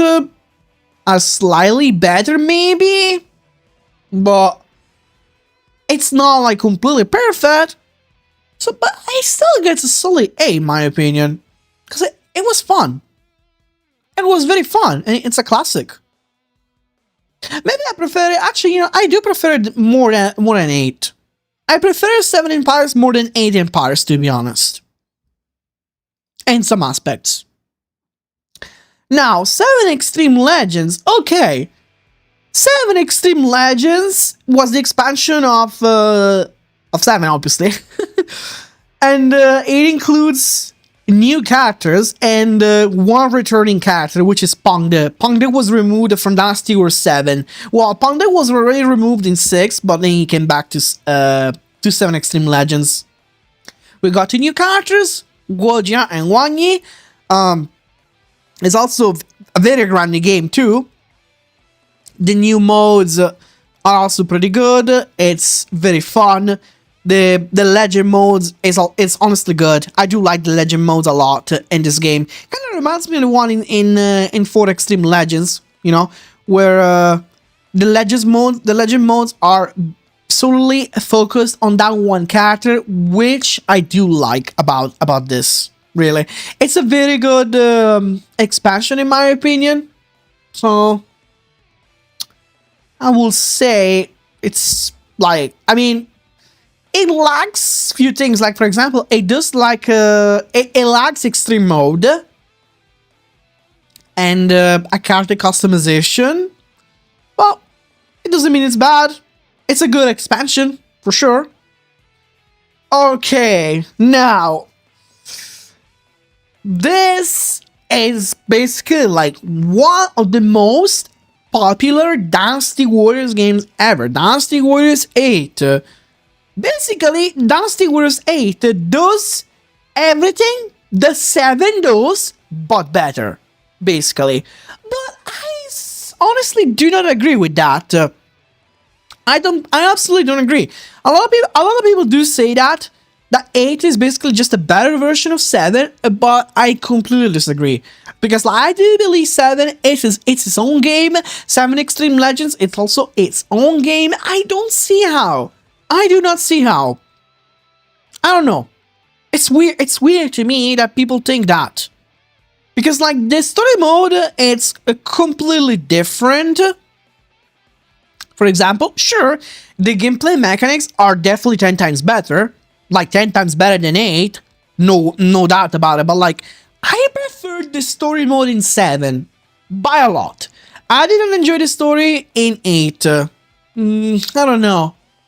It felt a bit forced and weird, in my opinion. The gameplay though, we can say anything about the gameplay of 8. That's for sure. The gameplay of 8, it's pretty good.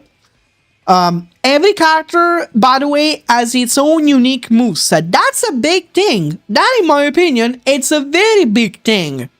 Because, like, clones do not exist in 8.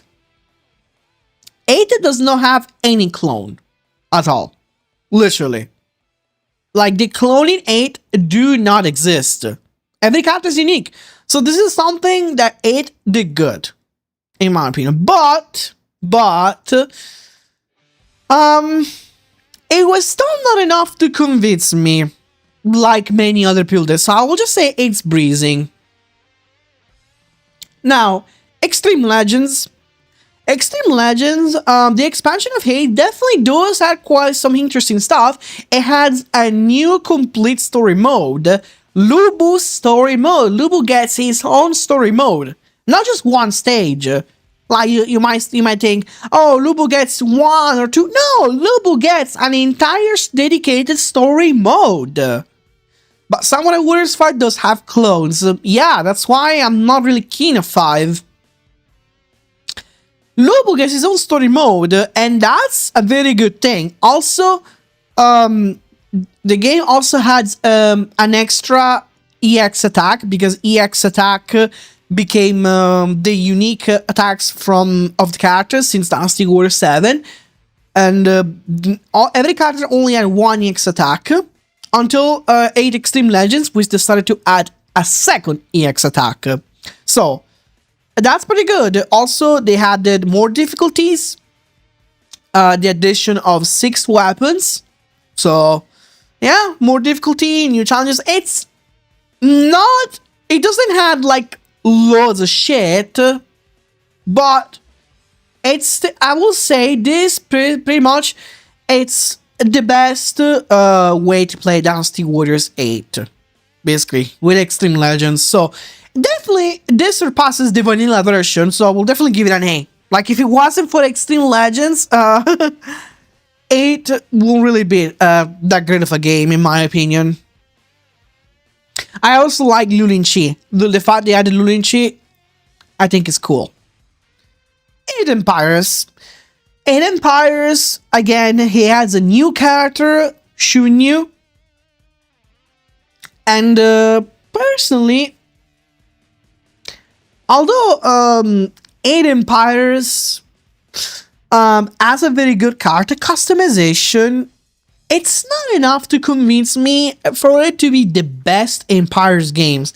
I feel Dynasty Warriors 8 Empires, it doesn't hold up to other Empires games, especially when it comes to compared to 5, in my opinion, to 5 Empires.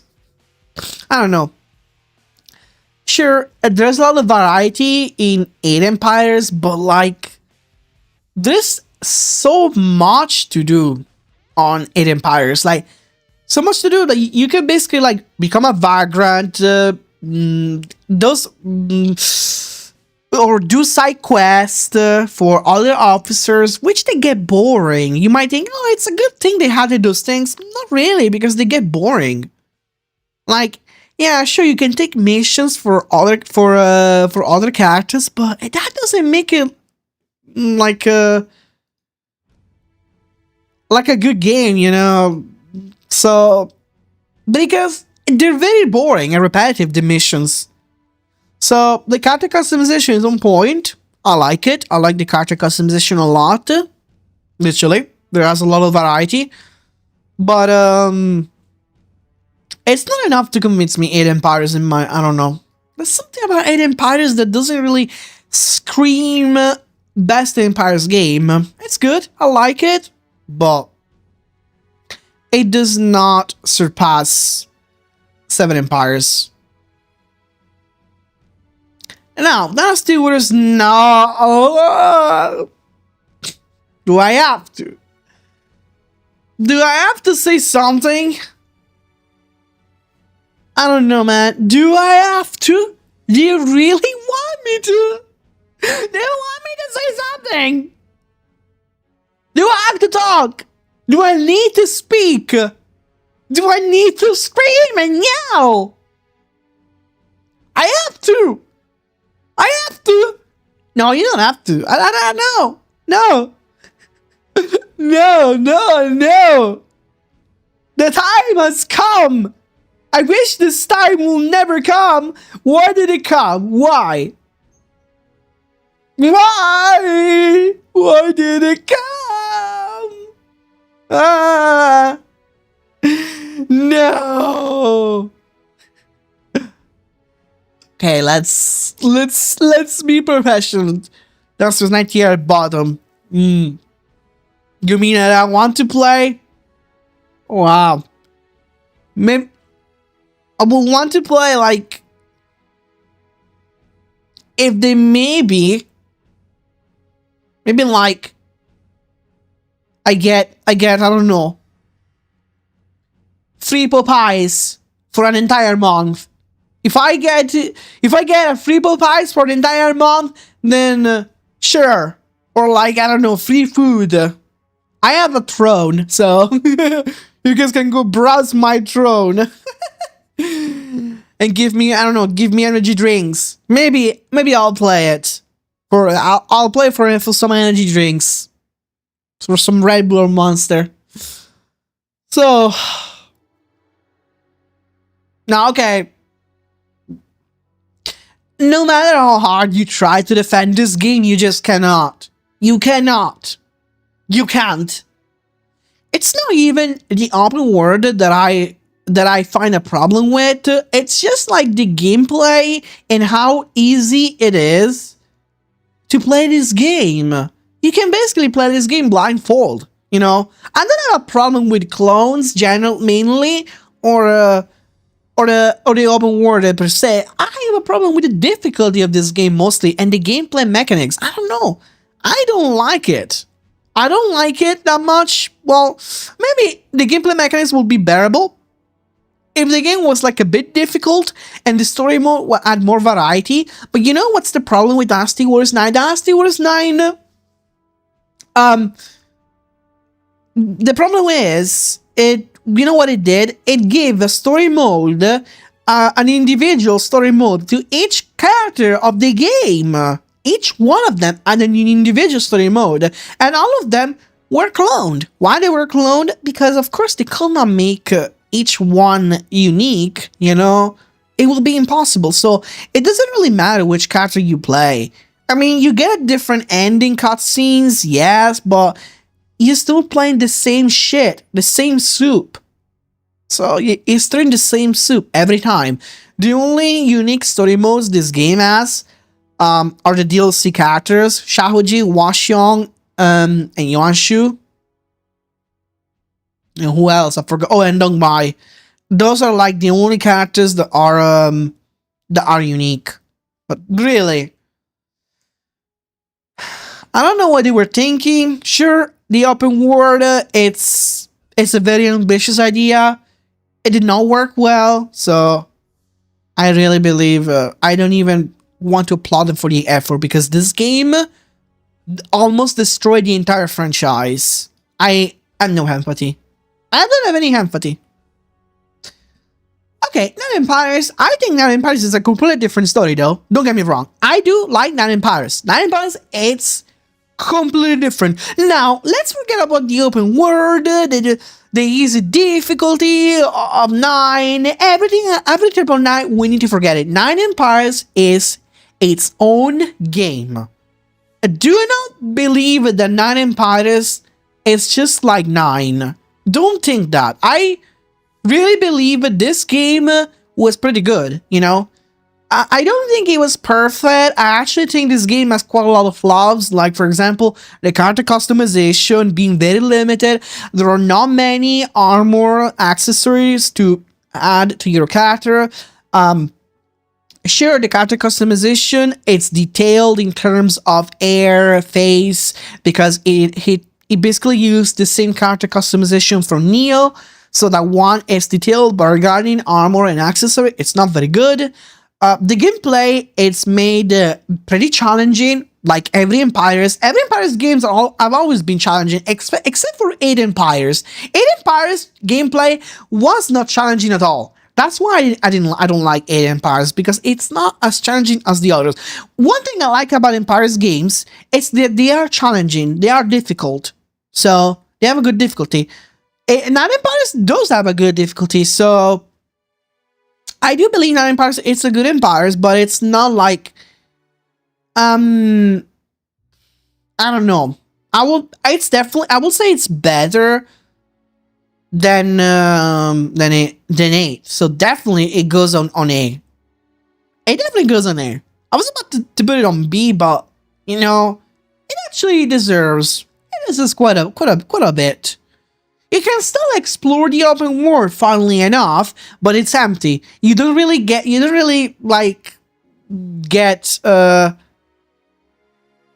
like quest or anything. It's empty. And the open world is basically freaking empty. I wish I could say just empty as my boobs, but that will not make any sense. Now, Dynasty Warriors Origins. Okay, Dynasty Warriors Origins. This is something interesting. You know, Dynasty Warriors Origins saved the freaking franchise. If it wasn't for Origins, this franchise would be long dead and forgotten and buried. Literally, we will not be even talking about this. We will not be even doing this tier list, like, literally, because, like, this franchise will be fucking dead and buried. So, Origin does a lot of things to like, improve the game quite a lot, literally. So, unfortunately, what I don't like about Origins, it's how they force you to play as this already selected protagonist called Ziluan, which I'm not like, you get used, at one point you get used to it. Dynasty Wars 9 is a disgrace, I heard. It is, but did you play it though? it's honestly, Dynasty Warriors Origins, um, it saved the franchise. I agree. The gameplay is good. The story is pretty good. Um, in the end, you get used to the protagonist. So, but I would really much have an option to create your own character, though. So I will say it's a solid A. Definitely, it's a solid A. Really? Only Empires? Yeah, Origins goes to solid A. Now, this is the DLC of Origins, the Four Visions. Like, I also believe the DLC added quite a lot of stuff, to be honest. It did have some cool things. So, also, the DLCs, the Four Visions did a good job, in my opinion. I did enjoy the DLC quite a lot, so... Like, they also brought back the challenging difficulty on Dynasty Warriors Origins and the Four Visions, literally. So, I can safely agree that Dynasty Warriors Origins saved the franchise. It saved the franchise so much that Zil1 is also a character in Dynasty Warriors 3 Remastered.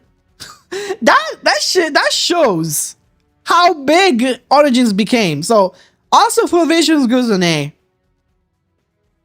Okay. Dynasty Warriors 9, what an abomination. I agree. Now, this is not something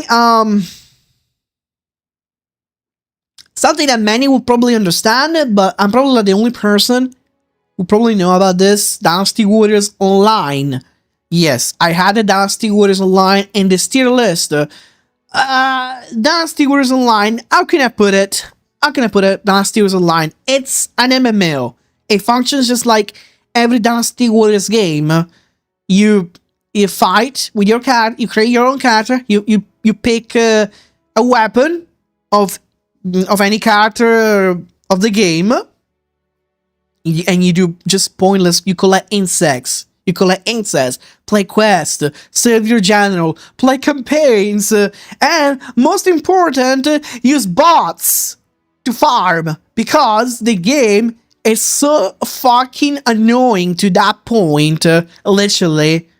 Like, if you want to grind in this game, like I'm not even afraid that I'm not even afraid, to be honest, that I literally, I can simply say, I don't know if I, yeah, I don't really want to, maybe I shouldn't say it, but let's just say, this game, really, it was an hell of a grind when it was managed by Area Games. I'm talking about the English version, by the way. Right now, I'm talking about the English version.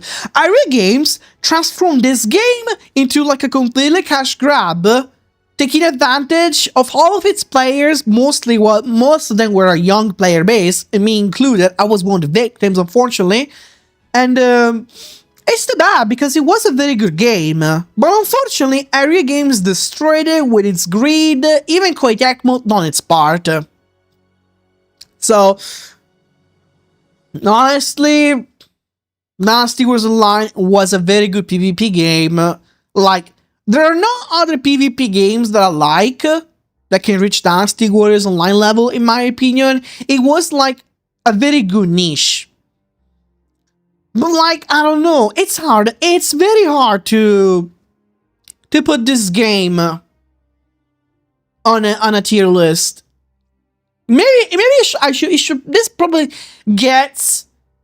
have its own tier, literally, because it's completely like a completely different story. You know? I don't know. I don't know if I should give this one its own tier. Maybe I should. Bah. I don't know. I should definitely do one. Wait.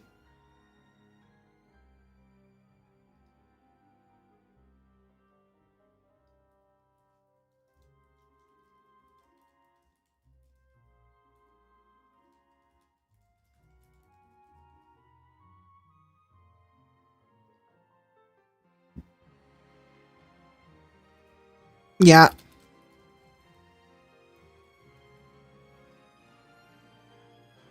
Yeah, there you go. Would be good if it wasn't pay to win.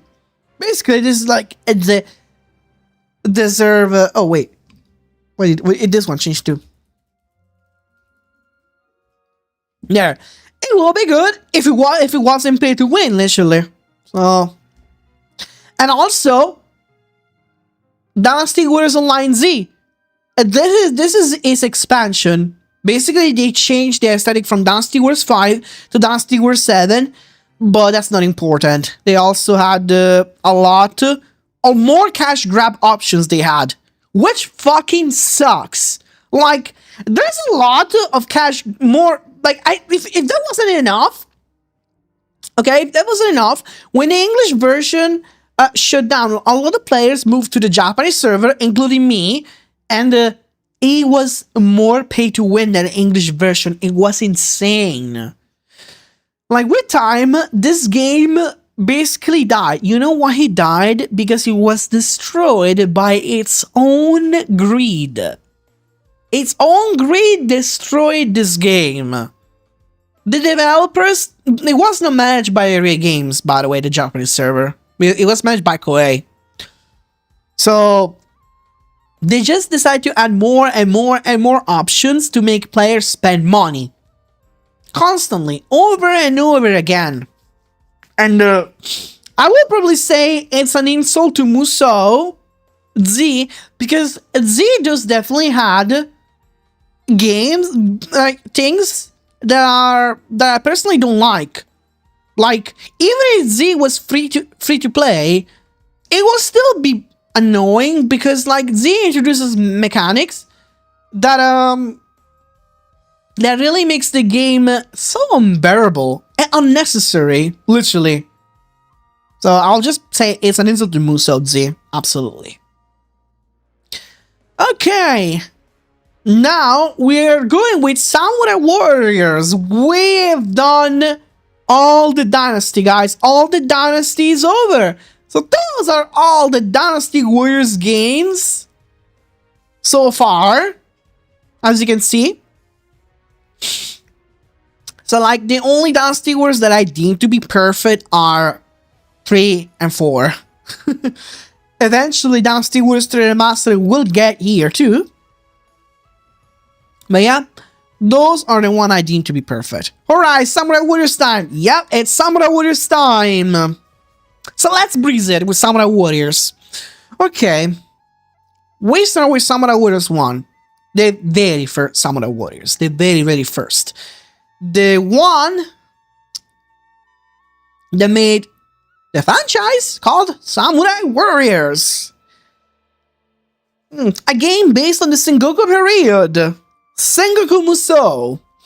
Plays exactly like Dynasty Warriors, but you guys already know the story. So, Samurai Warriors 1 was pretty fun, in my opinion. It was definitely on point. He had a lot of content. For the first entry, you know, for the first entry of the game, for the very first of the series, Samurai Warriors 1 had a lot of content, like a lot of stuff.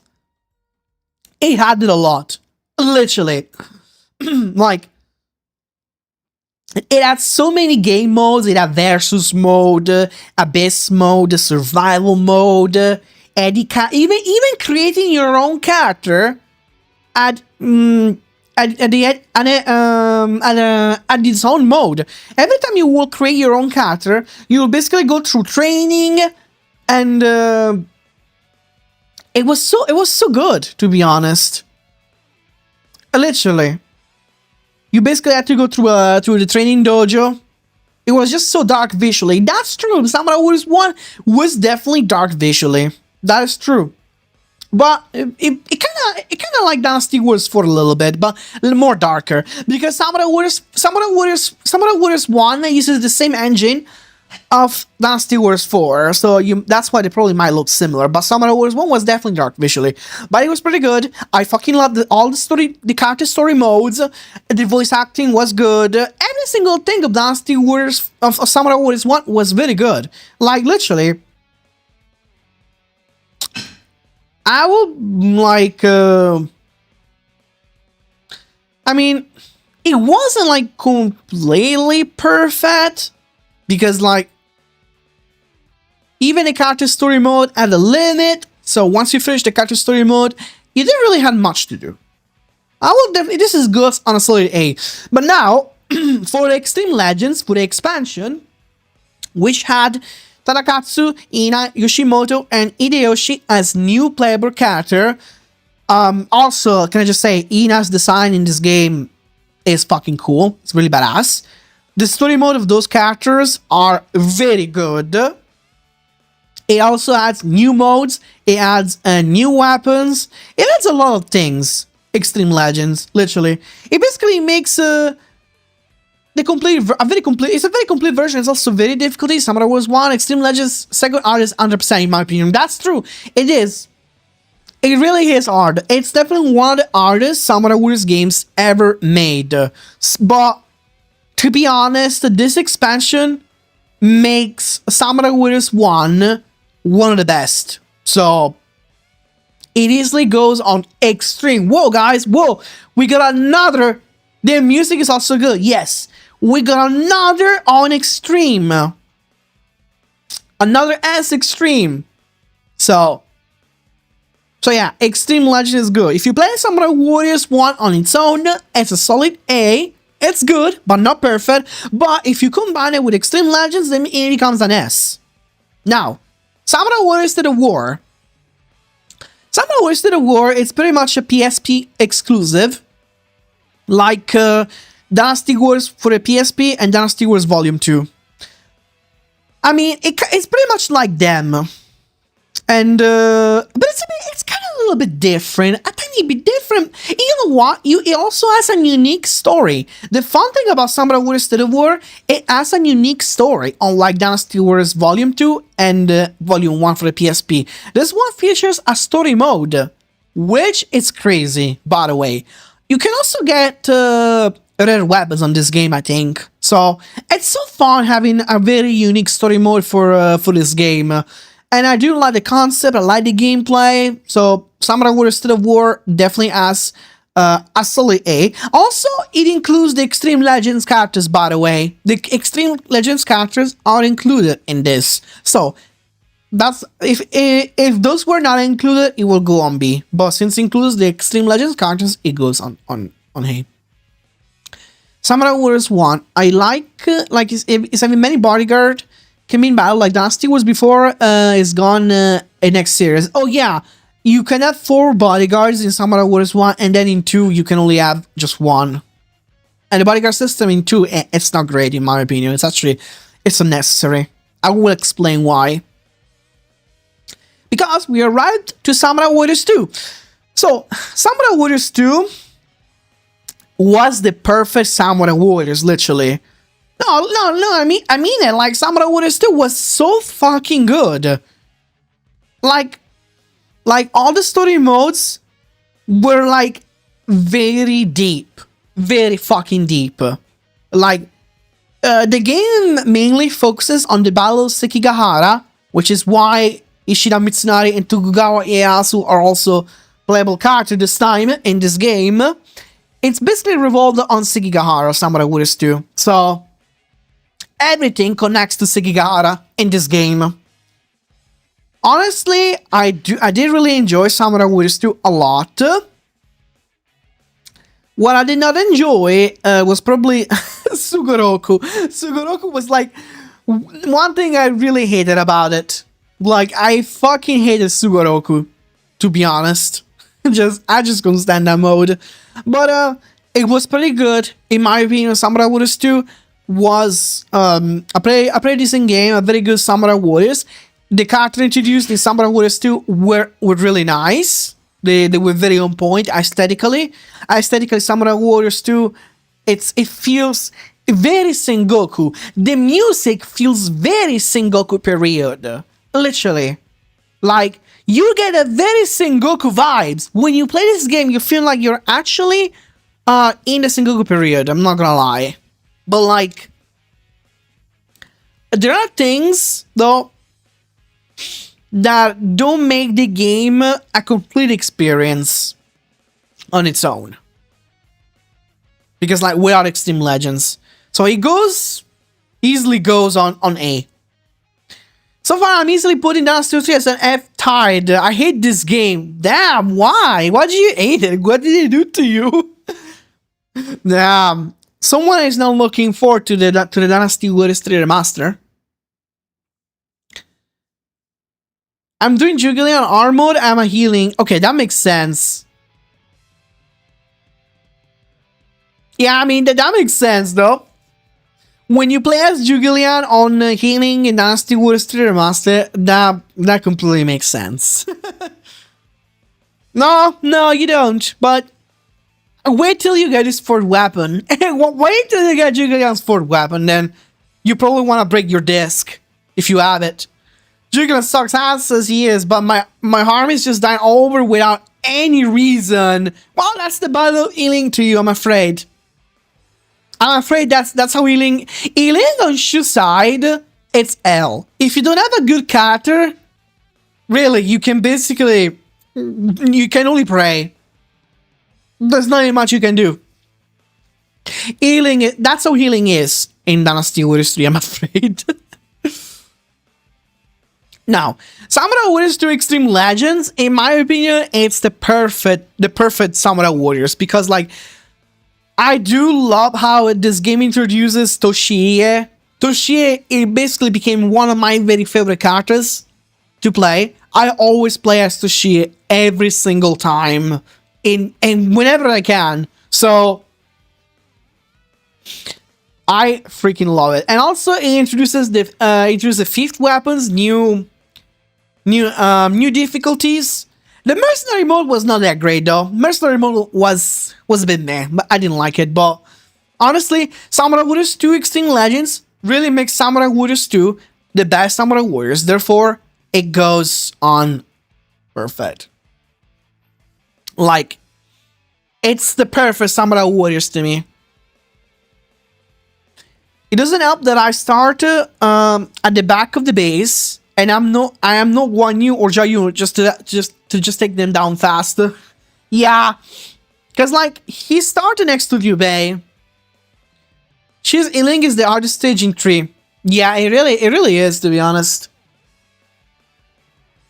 Like on the Shu side though, on the Wu side is manageable, but on the Shu side, my God, it's a nightmare. It is a freaking nightmare. Now, Samurai Warriors 2 Empires. The problem with Samurai Warriors 2 Empires, I do like Samurai Warriors 2 Empires. I'm kind of biased of 2 Empires, to be honest, but I recognize its flaws. For example, Samurai Warriors 2 Empires does not have the content of Samurai Warriors 2 Extreme Legends, unfortunately. Which kind of makes it lame, in my opinion. The fact that there's no content of Extreme Legends. Like, the characters from Extreme Legends are not into Empires, sadly. It would have been a solid S. I'm not gonna lie, this game will be an S if it had the Extreme Legends characters. I won't even lie, but yeah, it will actually be the first Empires that I will put on S. But unfortunately, as much as it pains me, Samurai Warriors 2 Empire has to go on B. Because as much as I love this game, I recognize its flaws. It has flaws. It has flaws that you cannot make it into a perfect Empires. It's pretty good, but there's a lot of room for improvement. Basically, you look at Samurai Warriors 2 Empires, and you do see so much room for improvement. I'm not even kidding. Like, you go look around and you think, this can be better, this can be improved, but no. Kinda sucks, to be honest.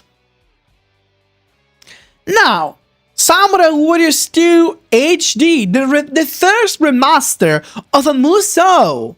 Samurai Warriors 2 got a remaster only in Japan, sadly.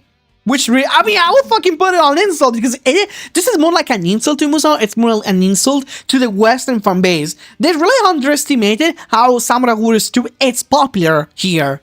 I don't understand why this is only in Japanese when Samurai Warriors 2 is basically one of the most sold Samurai Warriors games ever. I don't get it. I love playing Samurai Warriors 2 HD a lot. Like, even the Empire's version, unfortunately though, the Empire's version does not take the chance to have the Extreme Legends content, which is stupid.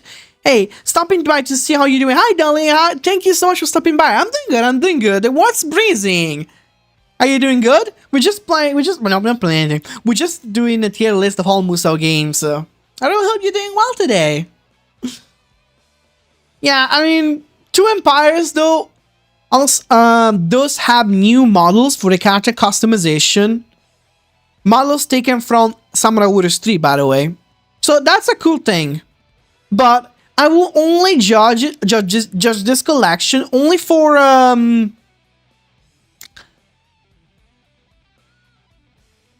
every One Piece Power Wars is in the tier list. Yeah, it is. Every time I pop in Twitch, I got Gooning in my mind. Alright, but okay, let's keep it clean though. Let's keep it clean. Can we please? So the Samurai Warriors 2 HD, to me, it's definitely an S, because I do love playing this game quite a lot, to be honest. Like, it's the perfect experience if you want to play Samurai Warriors 2, in my opinion. So, I believe it's the perfect experience. Like, they really done some cool graphical improvements. I see no issues with it. So, definitely an S tier. Just because it's Samurai Warriors 2. Now, this is hard. Samurai Warriors 3. We played Samurai Warriors 3. We also did retro achievements on Samurai Warriors 3. But like, Samurai Warriors 3, it's a Wii exclusive. That's the problem. Yeah. Listen. Potato guy. I'll be honest with you. You see this? Do you see this? I'm gonna gift you a sub now. Just kidding. Maybe I'll give you a sub. Nah. Nah. You'll get this instead. So. Clean, okay? Thank you. I mean, it's not like I disagree with you, okay? But I think it's best to keep a clean stream, alright? Don't get me wrong. Don't get me wrong. Don't get me wrong, man. Like, I agree with you. But this is a plus 18 stream. I get it. It's a plus 18 stream, okay. But I think you kind of need to be like more decent with your words. Just saying. Thank you. So, Samurai Warriors 3, to me, it's hard because I do like the game, but the problem is it's a Wii exclusive, so it's very limited by the Wii. The Wii limits this game a lot. It could have been something more, but unfortunately it's not. It's fun, but the Wii really fucks it up. So, it's definitely going on, I don't know. Actually, not even on B. Because, like, you guys have no idea how much damage this game does. I mean, how much damage the Wii does on this game. So, it's going on C. As for Extreme Legends, which again, Japanese exclusive, Japanese fucking exclusive, which I fucking hate, by the way. Why the fuck they made this a Japanese exclusive, the Extreme Legends version of Samurai Warriors 3? Why? It absolutely makes no sense, but whatever. Whatever. So, Samurai Warriors 3, Extreme Legends, like, it has, it gives some new story modes, also adds Gracia back, because Gracia was cut off from Samurai Warriors 3, she was not even playable, she was like completely absent from the game, she comes back, like, all it does is just adding like a few characters. Like a few characters from story mode, which in my opinion, they were supposed to be in the vanilla version already, but they cut them off unnecessarily. You know, I love the cover of this game. Like, honestly, the cover to me, the cover of this game is one of my favorite. It gets an S just for the cover, but for the game itself, I mean, I will say it's a breezing, definitely. It's pretty crazy that they made some Musou games Japanese exclusive. It makes sense because back then Musous were not as popular as today, but really some of them should not have been Japanese exclusive in my fucking opinion. You know?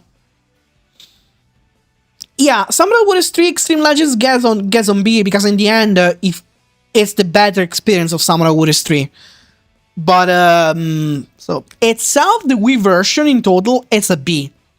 Samurai Warriors 3. As for Samurai Warriors 3Z, okay, so can I just be fucking honest? I love Samurai Warriors 3Z. I fucking love it. I fucking love Samurai Warriors 3Z. It's a shame that this is only a Japanese exclusive. Literally. I hate it. I fucking hate it that is only in Japanese. Like, it's a shame, man. It's how Samurai Warriors 3 should have always been. It should have always been like this, you know?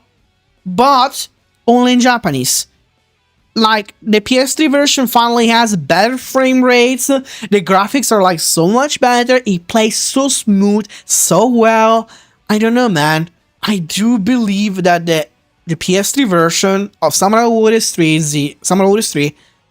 it's like my favorite, literally.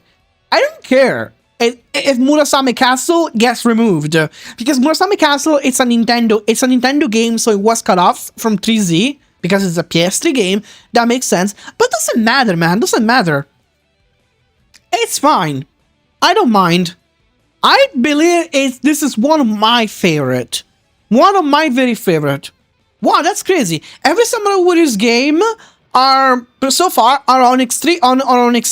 That's crazy. It means how much I love Samurai Warriors. Okay, this is 3Z Special, the PSP version of Samurai Warriors 3Z. Yes. Why the fuck did they even made a PSP version? And let's be completely honest with you guys. Well, that was not necessary. If I can understand Japanese language, it's fun to play. More excluding content, but yeah, but you don't even need to understand it, to be honest. I play it all the time. Don't need to understand it. It's playable, regardless you understand Japanese language or not. So, like, Z Special for the PSP, it's unplayable.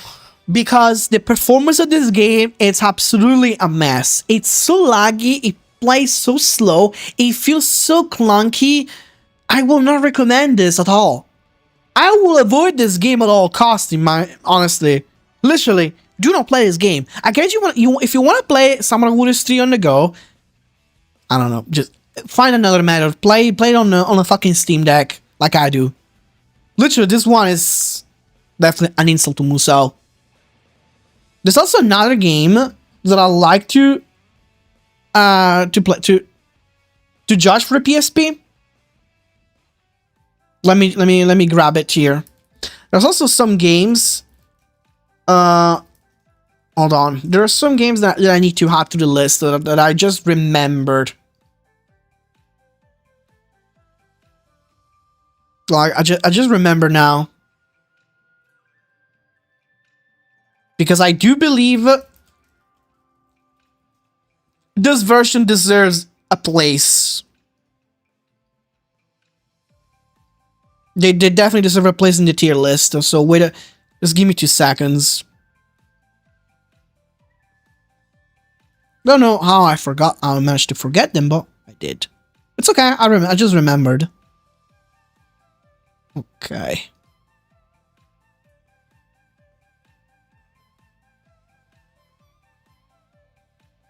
We'll be back soon. Hold on. Okay. Right, here we go. Yeah, which are basically Warrior Strategy 1 for PSP, Warrior Strategy Z, Dynasty Warrior 7 for the PSP, and Warrior Strategy 2 for the PSP. So, okay, let me go with Dynasty Warrior 7 for the PSP. I even made a video about this. The most irritating part about it probably is the fact that Julian's Musou sucks so badly, and evil generals have time to run over to me, start hitting my ass. I'm like so irritated trying to do for the past week. Yeah, that's the problem with Julian. Like, he's a completely unplayable character, unfortunately. In the remaster, though, they're gonna, like, probably make him more playable. Because they're gonna fix every character's range attacks. So, Dynasty Warrior 7 for the PSP, it's a wild experience. I even made a video about it. Yeah, I'm sure they will. Like, it's a weird experience, Dynasty Warrior 7 for the PSP. You know what's funny about Dynasty Warrior 7 for the PSP? I mean, it is what you expect. It's a very downgraded version of Dynasty Warrior 7, but the thing is, there's some unique features, like, you can play as any character in story mode. Story mode allows you to basically pick any character you want, believe it or not. It does not have the Extreme Legends content. Like, Extreme Legends content are not here, so it's only the vanilla version. It's weird. It's a very weird version, to be honest. I will just put it, it's alright. Because it's not bad, really. It's just alright. It's whatever. So, Samurai Warriors 3. Now, Samurai Warriors 3 Empires. It's hard. I have to be completely honest with you. It really pains me. But I'll have to put this on I haven't played enough. Because I kind of have played it enough. But I don't think I've played it enough to understand it. Because, like, here the language barrier comes. The language barrier here literally feels how you can feel it. You can definitely feel the language barrier on Samurai Warriors 3 Empires. It's very different about every Empires. I don't know what Musou is, but I love the tier list, so hold on. Can you explain why Dynasty Warrior 6 is C and not S?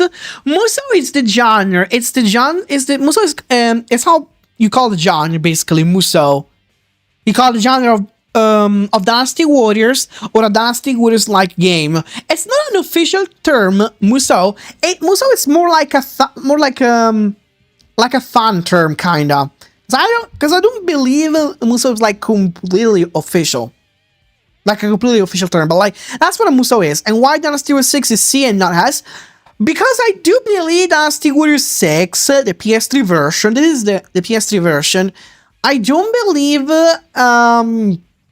it holds up to the PS3 version. The PS3 version is like a lot better, in my opinion, because it has more characters in the story mode to be playable, so it's okay. Well, I mean, it's alright. But if Dynasty Warriors 6 was had more playable characters, you know, it won't be on C. But the PS2 version does. Okay, cool. Sorry, we just want to pick something random to boost for no reason. Oh, no worries, no worries. Just feel free to ask any questions, anything. Don't worry about it. So yeah, Samurai Warriors 3 Empires is pretty much I haven't played enough. I would love to say that I played enough, but I don't think I did. Like I said, it's I don't know. It does have some unique features though, that's for sure. But it's a strange Empires, let me tell you. It's very different than the others. Very different. That's all I can say. You've played most of these, if not all. Yeah, I played most of these, but like, not all of them, of course. There are still some. I still need to get to those that I haven't played. Hey, Section, so long. I know watching your stream, I kind of miss you, by the way. Your new model is so far. Thank you, Elok. Thank you so much. I really appreciate it. Thank you. How you doing, man? Now, this is one of my favorite series, Chronicles. This is a 3DS game. Chronicles 3 is also 3DS, but Chronicles 3 was also made for the PS Vita. Okay, I do really like Chronicles. Literally, Chronicles basically has you play as a unique character, basically, which in later games you can even customize, but in the first game you cannot customize it. The first game was kind of like Dynasty Warriors Origins, kind of like Ziluan, like a pre-default protagonist, you know. The game kind of functions like Ziluan. You basically play as your main protagonist, and each stage you play, you encounter different heroes, help them in their quest and everything. So it is pretty nice. You can also play as up to 4 characters in this game, by the way. So you have up to 4 characters, including your own. So yeah, 4 characters you can select in battles, which is pretty cool. Don't underestimate this game. As a 3DS, this plays exactly like any Musou. Literally, they have done a good job with Chronicles. I'll be completely honest with you guys. Chronicles really holds up for a 3DS game. Literally. And it's based on Samurai Warriors 3. So, the engine is based on Samurai Warriors 3. So, yeah, that's the aesthetic. Until Chronicles 3 becomes Samurai Warriors 4. Honestly, I do really like Chronicles.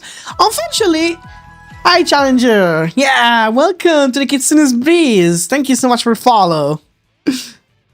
So, Chronicles pretty much functions as every Musou, but I don't know. I feel like it was too limited for the 3DS.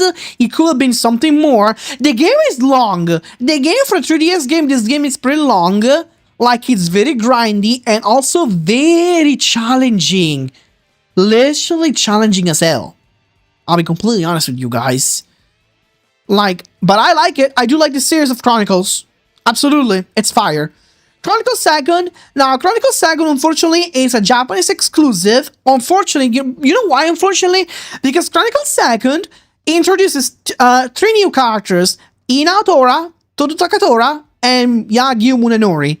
A lot of people think those characters are from Samurai Warriors 4, but no, they are from Chronicles Second. So these 3 characters do have their Samurai Warriors, a Samurai Warriors 3 gameplay mechanics, which is kind of interesting, you know. The gameplay is exactly like the first game. The only exception is there's new stories. You can customize your character more. So this time you can customize your character. In the first, you could not customize it at all. In the second, you can. I do believe second, it's quite better, literally. But I don't think it's an S. I still think it's an A in the end. Like I said, if this was on a different platform other than 3DS, it will be an S. But like, the 3DS limits so much. There's so much this game, the Chronicles series can do. Now, Chronicles Third. Chronicles Third, it's a tiny bit different. It has been released in English, luckily. Which is weird, by the way, because this game was released in English, but the second wasn't. So that was hard how they released the third in English. But people were wondering, and where's the second? So yeah. I recommend to play this game on a PS Vita, not on. Also, by the way, if you want to play this game, go play it now. If you got a PS Vita, you should definitely buy it now, because this game, only in English, it's only available in digital. There's no physical version in English. Only Japanese as a physical version. So if you really want to play this game that badly on a PS Vita, you should definitely get it now. But yeah, otherwise, use other methods. So, this is based on Samurai Warriors 4, and this is basically, what if Samurai Warriors 4 was hard as fuck? Literally. Because this game, it's very challenging, you know? Samurai Warriors 4, it's not exactly known for its difficulty, but Chronicles 3 really is so damn difficult. I don't think Chronicles deserve to be an S. Like, it's not anything perfect, because again, this game is still on a portable console. It's still an exclusive for portable. So this is why he gets an A, because it's for its limit, you know. If this game was more accessible, it will easily be an S, to be honest, but it can be. Sorry. It really can't. Cannot be an S. Now, here we go on Samurai Warriors 4. Samurai Warriors 4, to be honest, was really good, in my opinion. Like, the story mode of Samurai Warriors 4, I enjoyed it a lot. I really did enjoy the story of 4, I'm not gonna lie. What I did not enjoy about Samurai Warriors 4 was the difficulty. I found it too easy for me. But that doesn't mean I find Samurai Warriors 4 to be a bad game. Actually, it's still one of my favorite. I'm not gonna lie, Samurai Warriors 4, it's definitely really good, in my opinion. But you can even make your own character. There's also a mode called Chronicles mode, which has nothing to do with the Chronicles series, by the way. The only thing the only closest thing is the fact that you can make your own character and basically go on a vagrant journey, do quests, etc. But it's also very easy, that one. There isn't much. So, Samurai Warriors 4 definitely introduced a lot of new characters and completely new gameplay mechanics with the hyper attacks. Like, the flow of the gameplay, it's 10 times faster than the old school Samurai Warriors games. So, it's a big change. Basically, Samurai Warriors 4, it was kind of like Dynasty Warriors 7 that gave the series a big change and made it more fast-paced in terms of gameplay. So Samurai Warriors 4 is the game that makes the game... It's the game that... It's the game that makes the series more fast-paced in terms of gameplay. So I will definitely give this... I still think it's great. I will give it an A. So it's fine. And now, Samurai Warriors 4 2. I don't know, man. Samurai Warriors 4 2, it's weird. You might think that Samurai Warriors 4 2 functions as an expansion for Samurai Warriors 4, but it doesn't. It's its own game. You cannot bring your save data from 4 to Samurai Warriors 4 2. No. This game, it's its own game. I mean, it plays just like Samurai Warriors 4, and there's also a new character, Naomasa. In fact, I think the reason why this game is called 4-2 is because the 2 can also be read as E, like the last name of Naomasa. So, it was a great introduction, so he's pretty much the star of this game. It introduces some unique hypothetical stories for 2. It kind of functions like an Extreme Legends, but it's not an Extreme Legends because you do not import your Samurai Warriors 4 game to 2. No, it's its own game. And that's a big letdown, really. Because this game, it's alone. It doesn't function with 4. That's the problem. They're separated. They're not chained together. They're not linked. And that's a big issue. So, Samurai Warriors 4 on its own, in my opinion, doesn't exactly have much to offer. So he goes on B. It's breezing. So it's good, but it's breezing. For Empires, to be honest, I do like it. It's challenging enough. I did play it quite a lot. It was very fun for Empires, so...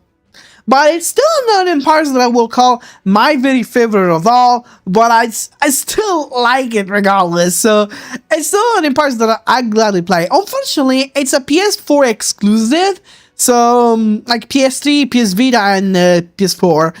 Therefore, it's not even on PC, like 4.2 and 4. So it is limited, sadly, but I did believe Samurai Warriors 4 Empires. I think it's pretty good. I mean, it's not bad, so it's a playable Empires. It has some different mechanics, which I honestly forgot because it's been a while since I played 4 Empires, but I remember having fun, I liked it, and everything. Character customization was good, gameplay was good, challenging, like every Empire should be. It had everything in check, just like every Empire should be. Fun. That's important. Okay, now we are going for one of my favorite games, Samurai Warriors Spirit of Sanada. Okay, now we are breezing it. Now we are so breezing it. Honestly, Spirit of Sanada really was honestly one of the best Samurai Warriors games ever. No, I'm definitely not biased. I'm not biased at all. But I just think they should make more Samurai Warriors games like this, where they focus on one single protagonist, and they managed to make a very emotional and strong story. Sanada, Sanada, Sanada, Sanada! Yes, Sanada! Like, this story is very strong, it's very emotional, it really keeps you hooked. It plays also like Samurai Warriors 4. Actually, Spirit of Sanada, it's what Samurai Warriors 4 was always meant to be, because Spirit of Sanada gives a lot of improvements to Samurai Warriors 4. Literally, it's a very improved version of both Samurai Warriors 4 and Samurai Warriors 2. Spirit of Sanada, it's what Samurai Warriors 4 should always been. Spirit of Sanada is the best.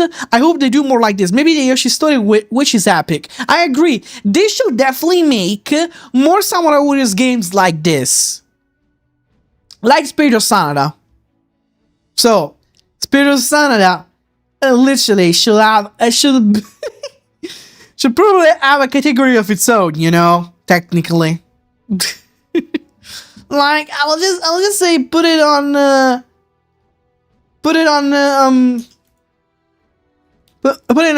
extreme, but no.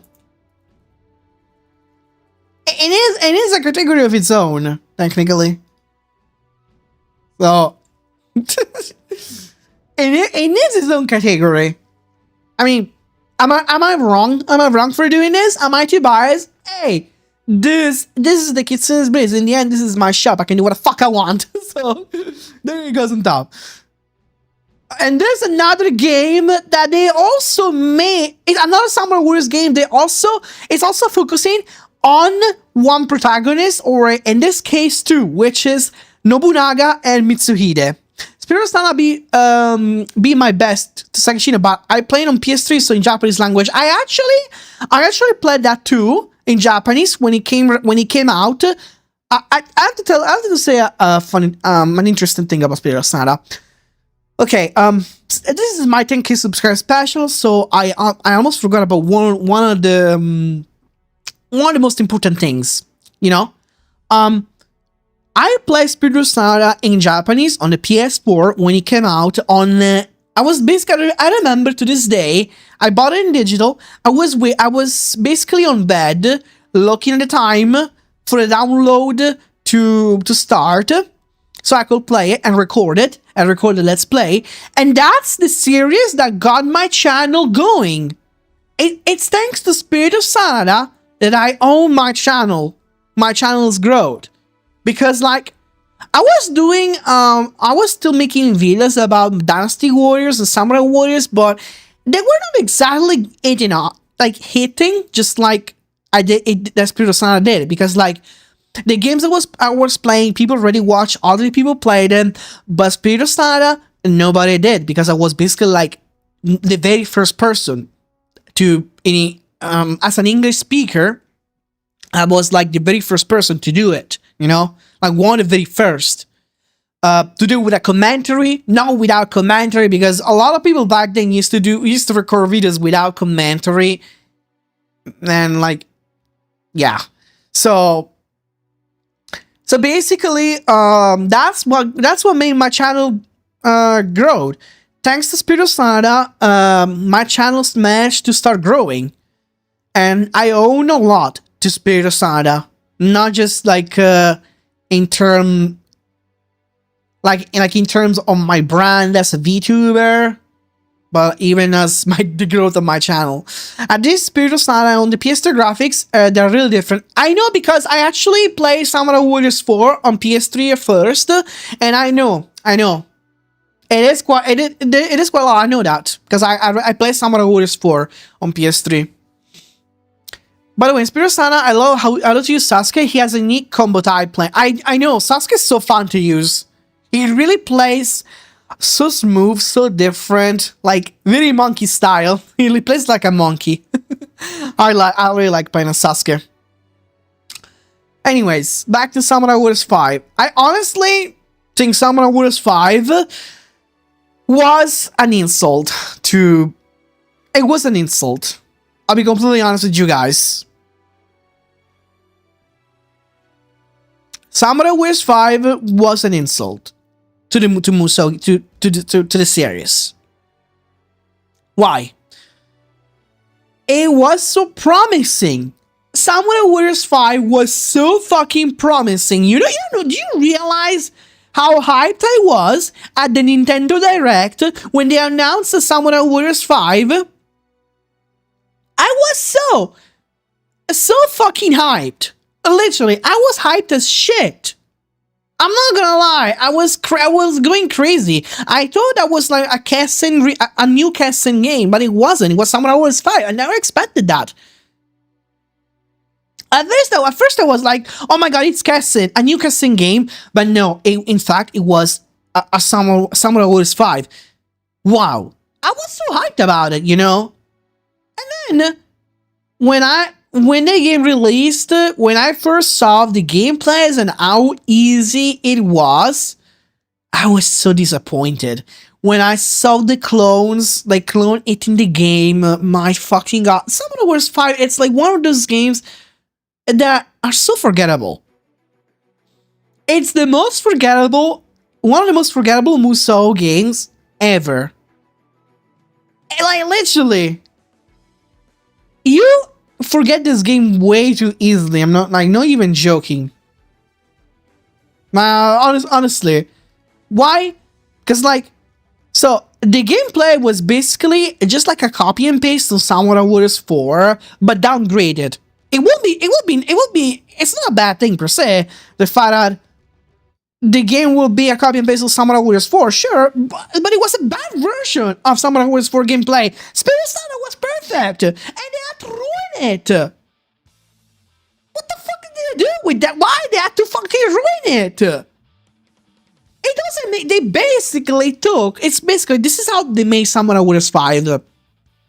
They grabbed the concept of Spirit of Sanada, washed it in the toilet, dried it with the shit, and there we go. That's Samurai Warriors 5. That's how he came, Samurai Warriors 5. That's what it did.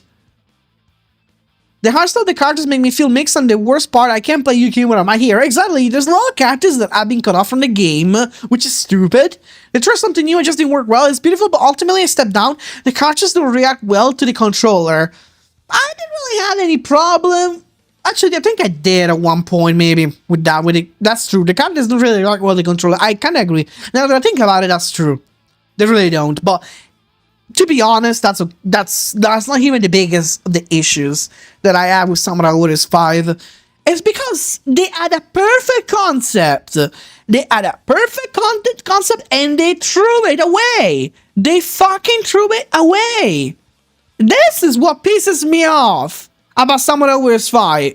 They really destroyed it. And maybe, who knows, maybe they destroyed the Samurai Warriors franchise, but because Samurai Warriors 5 was the last Samurai Warriors we ever got. So, I don't know what's gonna be the next Samurai Warriors. I'm scared. I'm kind of scared. Even because, and they also had the clones, a lot of clones, which is very, it's not the style of Samurai Warriors to have clone characters, by the way. Samurai Warriors had one cool features. It never had clone characters. But this Samurai Warriors 5 comes and boom! What the fuck? Like, come on, man. At least in Samurai Warriors 5, you have Yasuke, the legendary samurai. Yeah, I think Yasuke was a very cool addition, in my opinion. I think Yasuke in Samurai Warriors 5 was a very good representation, unlike the one in Assassin's Creed Shadow. I think the representation of Yasuke in Shadow, it's not exactly the best. Like, I don't know. Samurai Warriors 5 really did a great job with representing Yasuke. But yeah. What a shame. Okay, now we're going to Water Sorochi 1. What? The Water Sorochi? Oh, wow, we are the Water Sorochi series. Nice, nice. Water Sorochi series. So, I do believe the Water Sorochi 1, it's really good. And there is a lot of playable characters, but that's pretty much. A lot of playable characters, it's all it is. When Water Sorochi 1 came out, it didn't really had much of a story, to be honest. Like, the story was okay. It was basically what would you expect? In a crossover between Dynasty Warriors and Samurai Warriors, you kill Orochi and that's it. That's where it ends. Where Orochi ends there. It basically ends there. Like, peace. You kill Orochi, you unlock certain characters by fulfilling certain conditions, and bye. That's it. There isn't really much to do in Water Sorochi 1. Water Sorochi 1 lacks variety. Unfortunately. And there are the treasure. You can collect treasures. Each character has a unique treasure, which kind of functions like a rare weapon, but yeah, that's pretty much. There isn't much playability in Water Sorochi 1, unfortunately, so I kind of have to. I mean, some people will be disappointed, but I think it's alright. I mean, so the first game, at least, the first game, don't get me wrong, but the second game changes a lot of things. Because in the first game, only Daji and Orochi were playable characters, but in the second games, you get a lot new characters. A lot of new characters, you know? Like, more new characters are playable in Water Sorochi 2. Which make things more interesting, more fun. There's also the Dream Mode, which there are unique stages for each character. It has so much variety in Water Sorochi 2. I love playing Water Sorochi 2 so fucking much. Literally. Water Sorochi 2, in my opinion, I can safely say it's an S. Hands down. Water Sorochi 2, it's a fucking S. Like, it's perfect. On its own, by the way, on its own. That's how much I like Water Sorochi 2. I really like Water Sorochi 2 a lot. I had so much fun playing. I have played Water Sorochi 2. I remember when I bought it, I finished it in one night. Almost finished it in one night. Because it was so damn fun. It was very addicting. And yeah, I wanna go for the PSP Water Sorochi games, which are a bit different. Now, Water Sorochi 1 for the PSP, I will not lie, Water Sorochi 2 is peak. I agree. Water Sorochi 1 for the PSP, it doesn't exactly change much. The cool thing about Water Sorochi 1, you know what it is? The cutscenes are comic styles. They're more like the cutscenes. They have it does have comics. They're comic style, the cutscenes, which is it's a very unique concept. Plus, I love playing Water Sorochi 1 on the PSP a lot. I remember I have good memories. I was on a shift at work. I had a shift at work in a pop-up shop because back then my old job they were doing renovations at my old job. So we stayed in a pop-up shop that we put, but we had no customers basically. They were basically. There were no customers at all. So, hold on. Basically, we had no customers. No. Hi, Selena. How you doing? How's the cutest fox Selena doing? What's breezing? What's breezing, Selena? Come stai? So, I really had good memories for the PSP version because I was basically playing it at work in this pop-up shop. Therefore, I really I can't say many bad things about it. I can't really say many bad things about Water Sorochi 1 on a PSP. To be honest, so to me, I will definitely put it on an A. Kind of biased. Fine, I'm good, sonno. Oh. Ma qui nessuno dorme. Quindi oggi nessuno dorme. In Italia qui nessuno dorme. Che ci sono già stati diversi italiani che non hanno dormito qua, eh. Quindi qui nessuno dorme in Italia. I'm glad you're doing good. Did you see the new feet waifu in Wuthering Waves? She's like a fox. Okay, now what is Orochi 2 for the PSP? This is the PSP version. So what is Orochi 2 for the PSP version? It's actually a lot better. Like a lot better than the PS2 version, because it includes Sanjan and Benkei as playable characters. So this is basically a content that they had in Warrior Orochi Z. You know? But pretty much that's it. It doesn't include like all the content from Z though.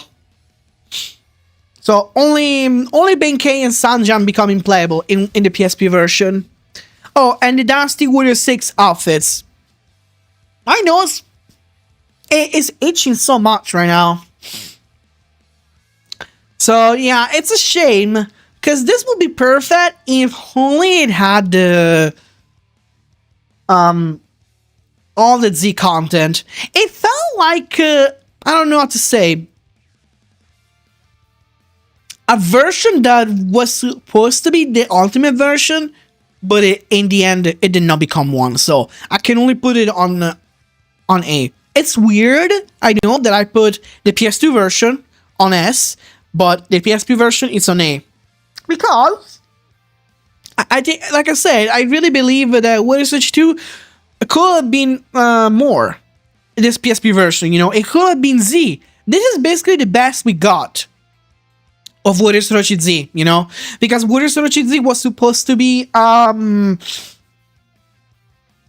it's supposed to be the ultimate Warrior Orochi version.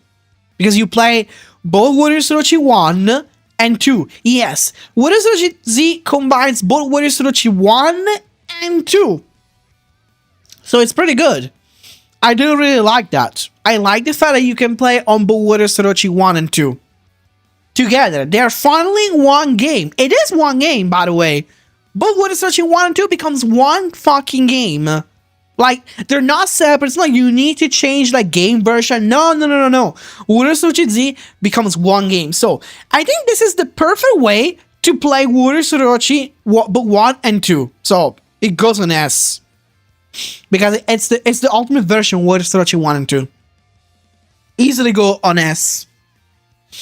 Now, Warrior Orochi 3? Okay, Warrior Orochi 3. I did like Warrior Orochi 3, but it felt, I'm not gonna lie, it kind of felt very limited. Kind of like Warrior Orochi 1. It didn't really have much content, to be honest. Just like the first Warrior Orochi. Because like, I think they tried to hold off to make new content because they wanted to wait for 3 Ultimate. So I get it. Or make all different versions. Like, Warrior Orochi 3 is good, and this story it's okay. I don't go crazy for the story, I won't lie. I much prefer the story of Warrior Orochi 2 and Warrior Orochi 2. That one is my favorite story. I mean, I will say Warrior Orochi 3, it's alright. As for the PSP version, the PSP version basically is the same. But the only difference is it removes the camp system. You cannot roam in the camp.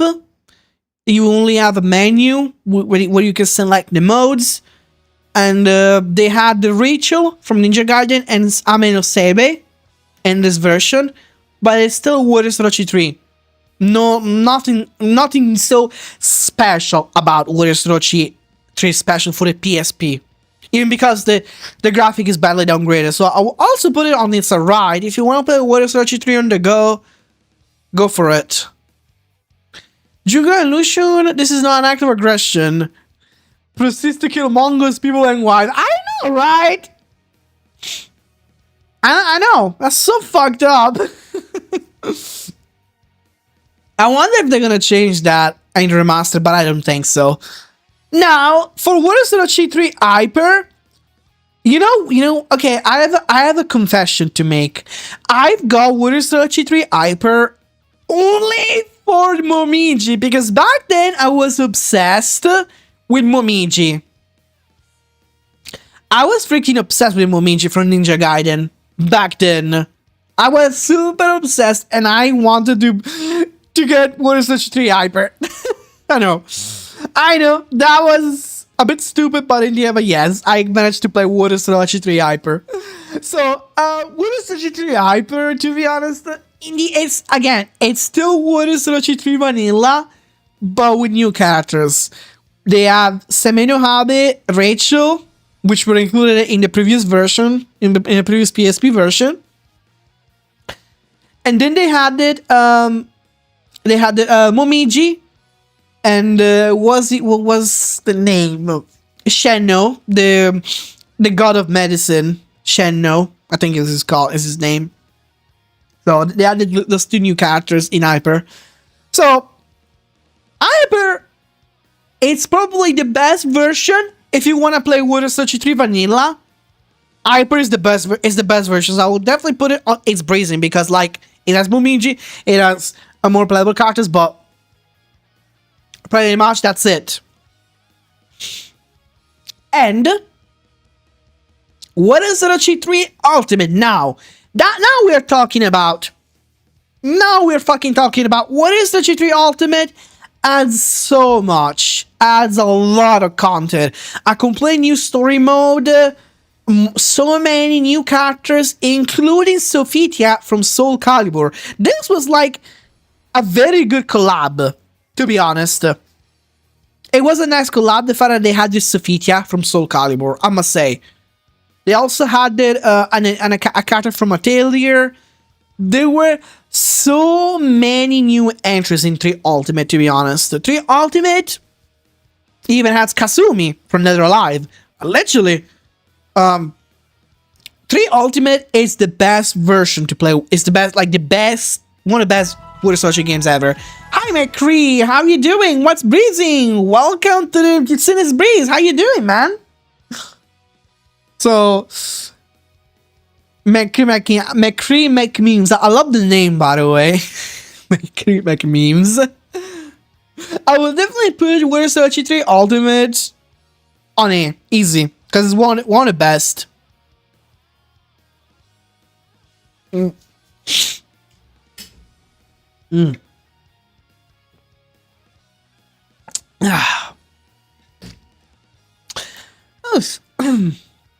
Yeah, thank you for the hydration. Because we're definitely talking a lot.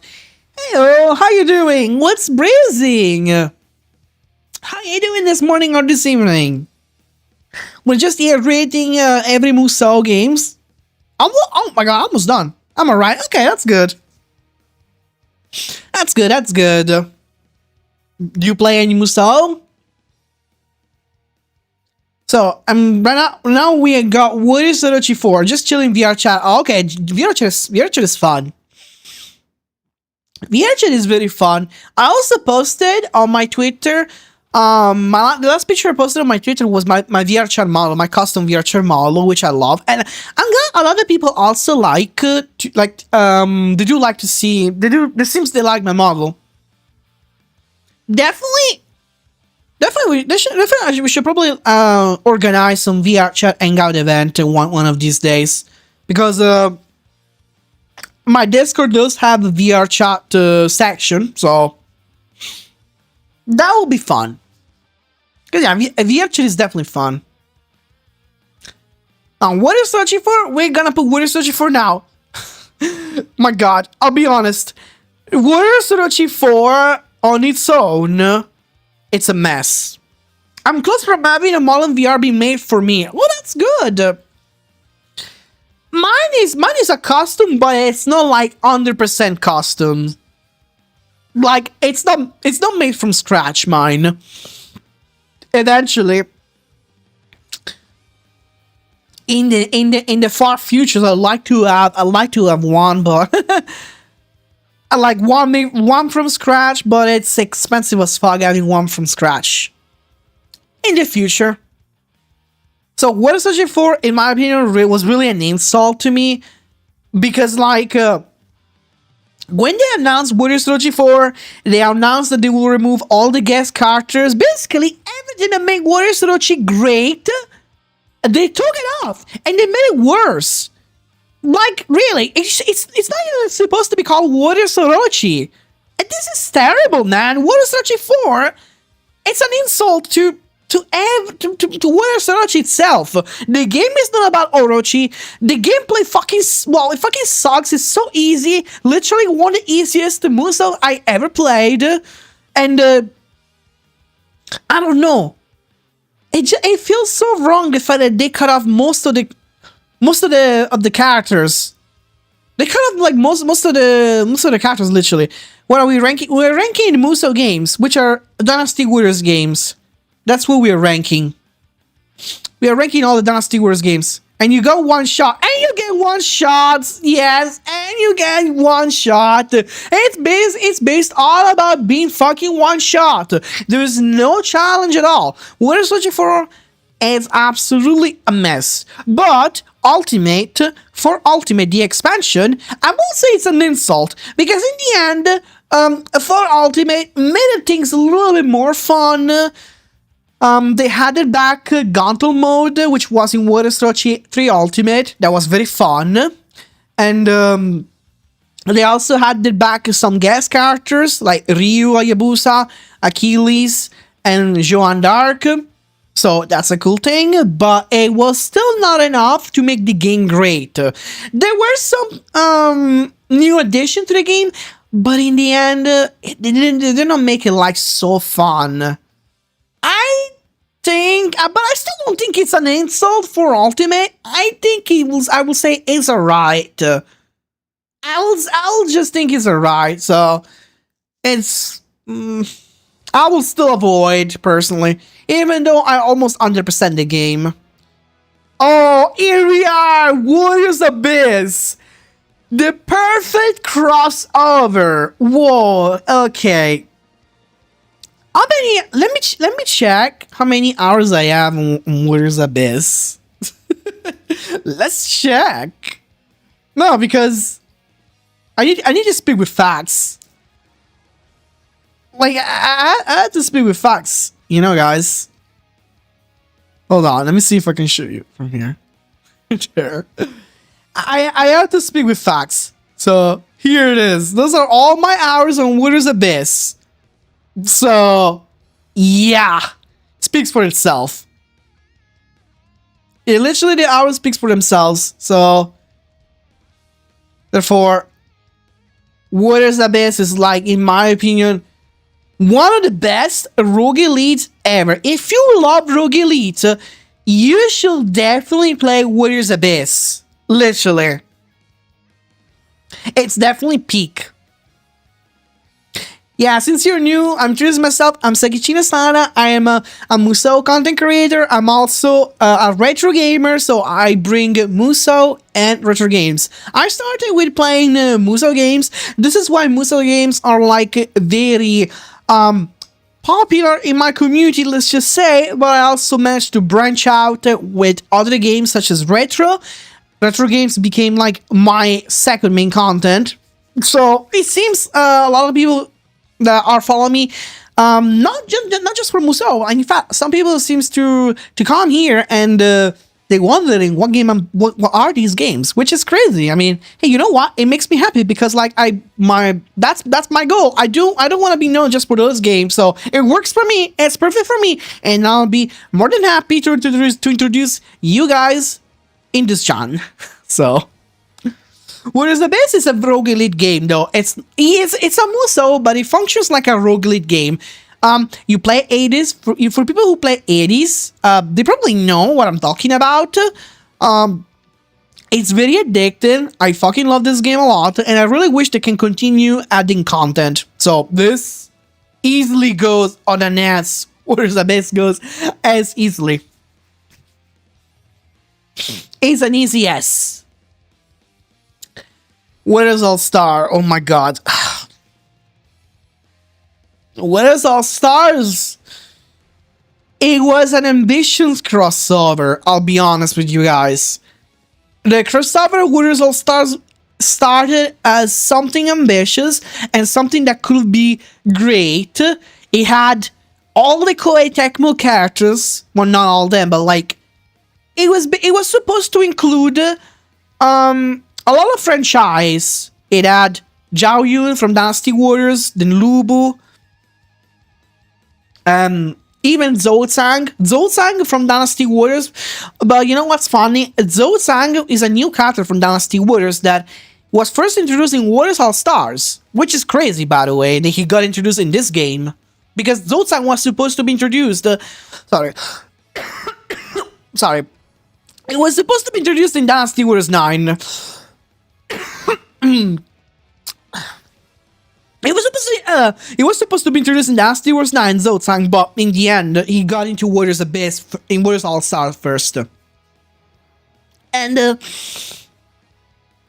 yeah, it also had other Samurai Warriors characters, then Dead or Alive, Ninja Gaiden, Atelier, even Tokiden, and also William Adams from Neo.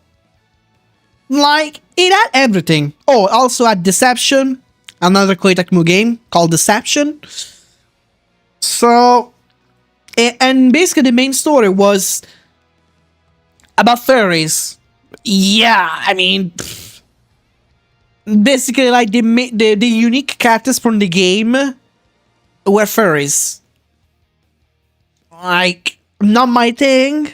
Nothing against furries, but it's not okay. It's not about the furries. I actually like some of these furries characters. I'm not gonna lie. I actually think they're cool, but it's not about the furry. It's just about like the game itself. It doesn't have much substance, in my opinion.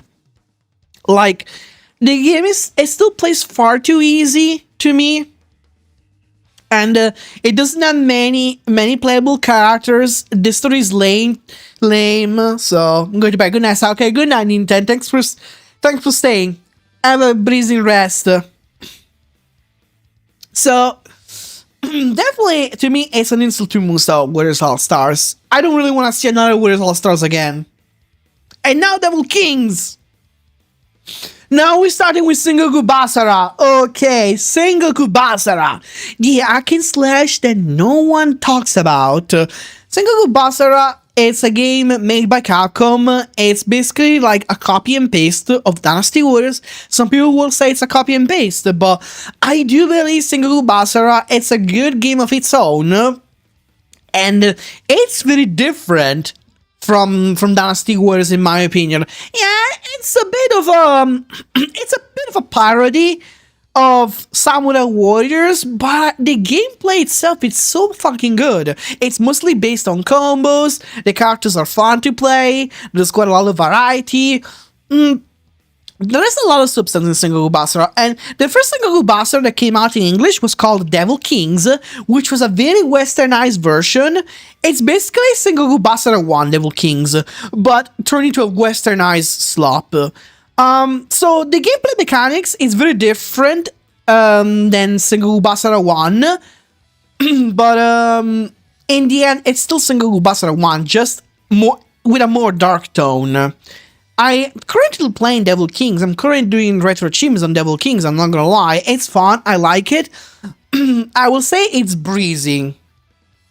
It's nothing perfect. It's not an A. Because Devil Kings cut off some characters from Sengoku Basara 1. And he changes all the names and everything. Makes everything so westernized. Everything that has to do with the Sengoku period has been cut off. So I think it's stupid. Now, Sengoku Basara 1. Sengoku Basara 1 is pretty much like the real version, not Devil Kings. So, as a first entry, Sengoku Basara, it's really fun. I really like it. There's quite a lot of playable characters for the first entry, unlike Devil Kings. Devil Kings removes 4 missing characters. Still, Sengoku Basara doesn't really have much. You basically Just make your way in story mode, you collect items and weapons, and that's it. It's not like anything crazy, in my opinion. Single Buster 1, it's good, but it doesn't have much variety, so I will definitely go with breezing. And Single Buster 2. Now, Single Buster 2 adds quite a lot, actually. Single Buster 2, it definitely does add a lot of things, for sure. Compared to Single Buster 1, there's a shop system, there's new characters, new skills, like more character moveset, more weapons, more items, etc. Basically, it basically expanded the universe of Single Buster quite a lot, which in my opinion, it also got new modes too. So it is definitely a Single Buster that is worth playing because it really adds a lot. So definitely it goes in A. And now Single Buster 2 Heroes. 2 Heroes, you know. 2 Heroes, it's like the perfect Single Buster. Basically, it's basically when you think of Single Buster and when you want a Single Buster to play, you always think of Single Buster 2 Heroes. So Single Buster 2 is it's an easily S for me, literally, because Single Buster has everything, every single thing that Single Buster 2 and 1 had. Every single character playable, more moveset, unique stages, few more stories, more playability. It has so much variety. It's the Single Buster with the most variety of all. Literally, not even Single Buster 4 can compare to this, I'll be honest with you. So easily Single Buster 2 Heroes goes on S. It's an easy S to me. Now these two are PSP games. Battle Heroes and Chronicle Heroes. Battle Heroes and Chronicles Heroes are PSP Single Buster games. They kind of function kind of like a Single Buster game, like an hack and slash, but they're kind of more of a beat 'em up. They're slightly different than your typical Musou. The areas you fight are smaller, the enemies are fewer, because it functions more like an arena beat 'em up, but it still retains the Musou style. I do find it fun. Some people might not like it. I personally, they're kind of the same though, Chronicles and Battle Heroes, so I put them both together. And they're definitely breezing, both of them, so yeah, they're good. I personally enjoy them. Now, Single Buster 3, or what's it called in English, Single Buster Samurai Heroes. The Buster 2 Heroes is my good memories in my childhood, and it's sad the next series not have a tournament mode or mini games. Yeah, the tournament mode in Single Buster was one of the best things because it was long and it was very rewarding. Tournament mode, I remember, you basically have to play tournament mode to unlock the character's last armor piece. Because each character had their own armor. Really, tournament mode was an absolute blast to play. It was challenging, it was fun, and it was long, really long. So, it was indeed a shame that the tournament mode was removed, to be honest. It's a big shame, really. I agree. And I don't like the fact that the items were also removed. I mean, the items are out in Single Buster 3, but they're a bit different than 2. Single Buster 3, though, I will say, I'll be honest with you guys, it's one of the best Buster games ever. It has a lot of variety regardless of the... it only has story mode, but trust me, Single Buster 3, it's still very long, and it's almost infinite. It will take you a lot to play the game. It might not have the tournament mode, but the game is super long. It's super long, super fun, so many cool things to do. Trust me, you will love it. I also believe a Single Buster 3, it deserves an S. It deserves it. Easy, easy. Now, Single Buster 3 Otago, it's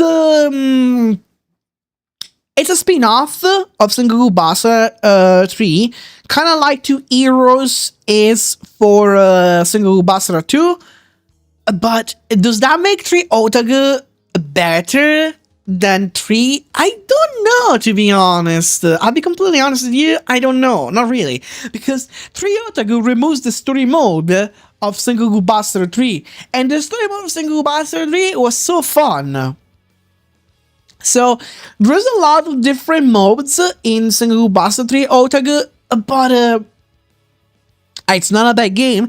There are new playable characters, so like Matsunaga, Kobayakawa Deiyaki, Akechi Mitsuhide, and many others that were not playable in Sengoku Buster 3. But that does not, in my opinion, justify the lack of the Sengoku Buster 3 story mode. So this cannot be considered perfect, but I will definitely consider an A, because it's still pretty fun, and maybe not as much as variety as the others, but it's still very fun. Sengoku Buster 4. Okay, Sengoku Buster 4, when it came out, I remember it was pretty fun, but it had very little variety. The story mode was very short compared to Sengoku Buster 3. It didn't have many modes. Basically, the story mode of Sengoku Buster 4, it's basically a worse version, a downgraded version than Sengoku Buster 3. That's what it is in Sengoku Buster 4. I'll be completely honest with you. So, there is surely the addition of the new characters. It's cool. It's pretty good.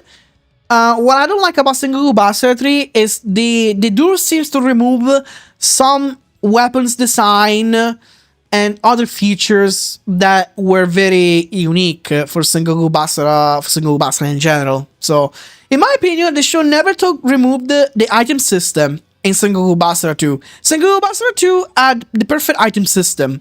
They took it off in 3. 3 still has an item system, but it's not the same as 2.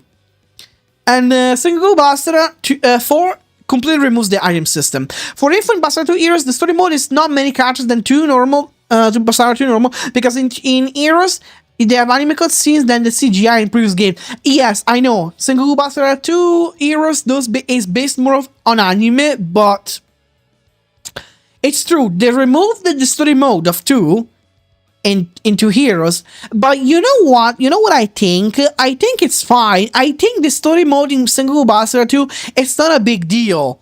It really isn't, because the story mode in Buster 2 is just like a few stages, you play them, and that's it. The same stages are available in 2 Heroes, so you can play them. I mean, it's not the same thing as playing them in story into, but in my opinion, it's a worthy sacrifice to make Sengoku Buster 2 Heroes the perfect Buster. Although it will be nice if the story mode in 2 was into Heroes. That's true. It will be nice. So 4 is, my opinion, it's just a downgraded version of 3, and I don't think it's that good. So I will definitely put it on. I mean, it's a ride. It's not an insult. It's just a ride. It's still fun to play, but because the new characters introduced included Sakon. Shima Sakon is one of my favorite characters in Sengoku Buster. I fucking love Sakon. Now, Sumeragi. Sumeragi is basically the extension. It's not a true extension of Basara, because Sumeragi, it's supposed to be the extension of 4, and yes, it includes the story mode of 4. So this also includes like a new stages for some story modes. The gameplay also gets some innovations. There's a new difficulty, but that's it basically. In the end, 4, it's all about the story mode. There's not like extra modes, but definitely Sumeragi, it does improve a lot of things. They also make other characters that were not playable in 4 playable. So yeah, I do believe for Sumeragi, it's probably the ultimate version of Basara 4. It is pretty good, but I don't want to put it on A, because I don't think for Sumeragi it's still not perfect in my opinion. So I still have to put it on B, because it's too easy. They made Sengoku Basara too easy. The Sengoku Basara got the same treatment as Dynasty Warriors over the years. They made it too easy. Okay, now we got Sengoku Basara Sanada Den. Should I give it another category? No, okay. I will be fair with Sanada Den. Sanada Den is basically has the same treatment of Sengoku Basara, Spirit of Sanada. Not gonna lie, Basara for Sumeragi is so grindy, man. All items, so many. I have to Google Translate to know how to put the items in Japanese language. Yeah. It is a grind for sure. I have it on my Steam Deck. I played it on my Steam Deck. And yeah, I get it. Yeah, Sanada, I mean, I will not be biased with Sanada Den. I'll be completely fair. So, Sanada Den, basically, like I said, follows the same treatment as Spirit of Sanada. It's based on Yukimura, but this time with a twist of Basara, because Masamune is also the protagonist. You know, they still want to keep the rivalry between Yukimura and Masamune. You know, a fictional thing, very notorious in Sengoku Basara, the whole Masamune versus Yukimura thing. But this time Yukimura does not meet Shingen. He does not go, Oyakata-sama, because Shingen was already dead when the game starts. I know, rip, sorry. Yeah, it's the most historically accurate Sengoku Basara ever. Sanada Den, which is weird. It's very weird that Sengoku Basara, Sanada Den follows a more historical route. It's so weird, literally. Like, to say a Sengoku Basara being historically accurate, what's going on? Like, Capcom hit the red. So, I can only put this game, but it's not bad per se. It's a fun game, it has a fun story. In the end, you can also play as other characters in different modes, but it's not like a perfect game in my opinion. So, it's going to be, I'm afraid. You can read it, it's an expensive price, but the game content is not much. Exactly. I do have it though. I do have Sanada Den. So it's not, yeah, it doesn't have much content really. This is why it goes on B. Now, Mystic Heroes, you play with Neza. There's Neza and Daji and other mystical heroes. I played very little of Mystic Heroes, I'll be honest with you guys, so I can only put it on. I haven't played enough, but it's not a bad game. It doesn't look bad. I just haven't played enough.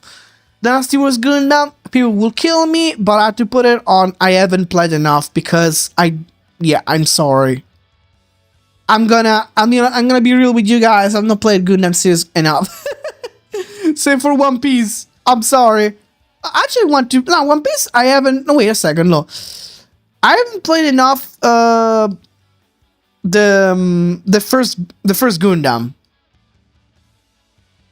So, the first Gundam I played a little bit, but I'm not playing enough to make a judgment.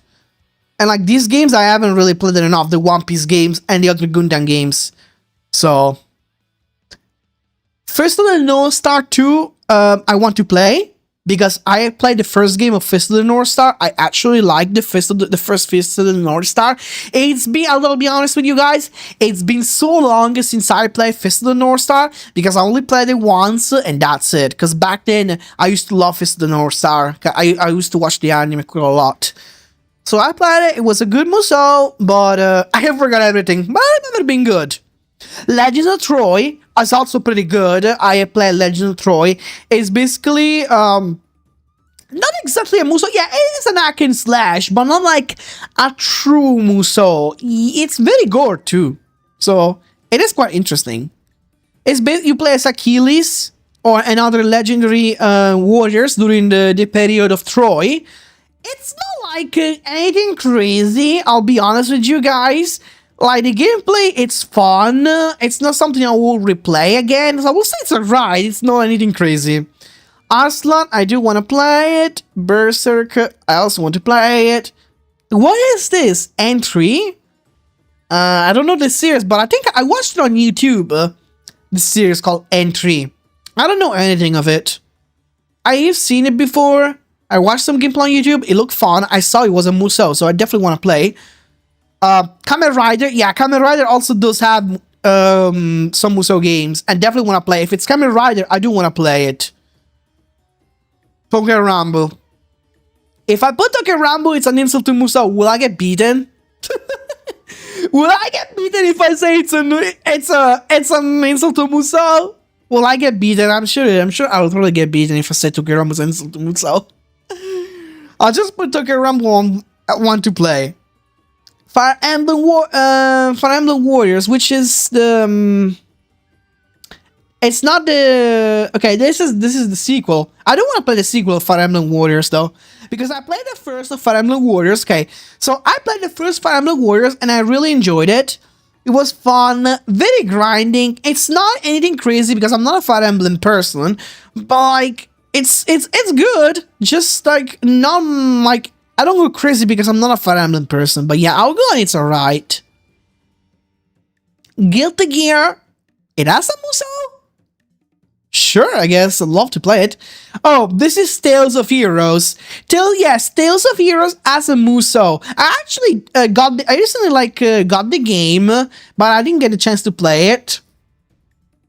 I meant to play the game just so I can review it, but unfortunately I forgot. So you guys you have to forgive me. But I'm definitely gonna put it on my top priority, on my top list to want to play. Dragon Quest Heroes 1. I played Dragon Quest Heroes 1. I will say it's not bad. Like, in the end, it's nothing crazy though, so I will just put it on it's alright. It's been a long time since I played it, Dragon Quest Heroes. I like the aesthetic, I like the graphic. It's fun, but like, it's not like super great. For Dragon Quest Heroes 2, I also want to play, but I've not touched this one. Idle Warriors, I think Idle Warriors is pretty good. I'll be honest.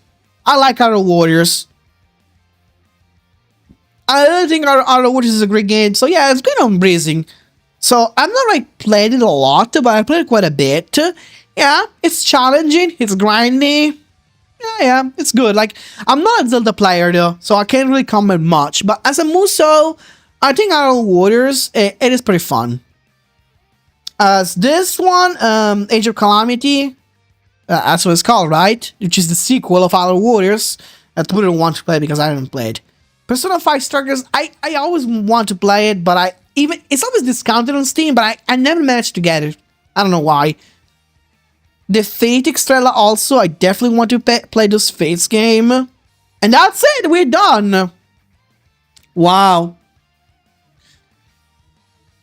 We have done all of them. That was a long run. And we're gonna save it.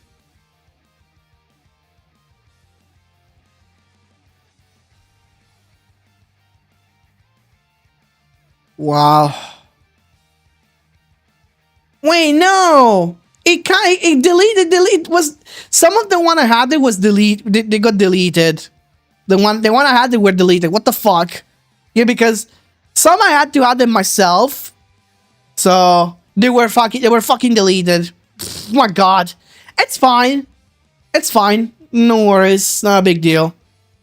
I mean, I'll put them back later anyway, and then post it.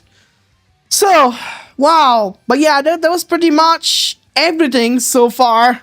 It was a lot, as you guys could see. It really did take a lot. My god, I'm tired now. Fuck if I'm tired. Holy shit. Literally, they were many. Like, why many? To be fair, some games were fun. Were like I played quite a lot. As you guys could see, some of them. Only a few of them I've not touched. But for the rest, yeah, I managed to raid them, and of course the Twitch Trouble is broke. At least today I learned that I can redeem points. Well, at least I have learned that. So that's good. Yeah, Twitch Troubles. That's the tier list. Yep, that's the tier list. I had to fix a little because the games I added they got deleted, so I need to like put them back. But yeah, honestly, it was a very fun stream. I really appreciate everybody who came during the stream. That was absolutely fun. I thank each one of my breezes for making it to the stream and watching me. I absolutely appreciate each one of you, honestly. You're all breezing it. Thank you so much, man. Thank you. Honestly, it was fun. It was definitely a fun stream.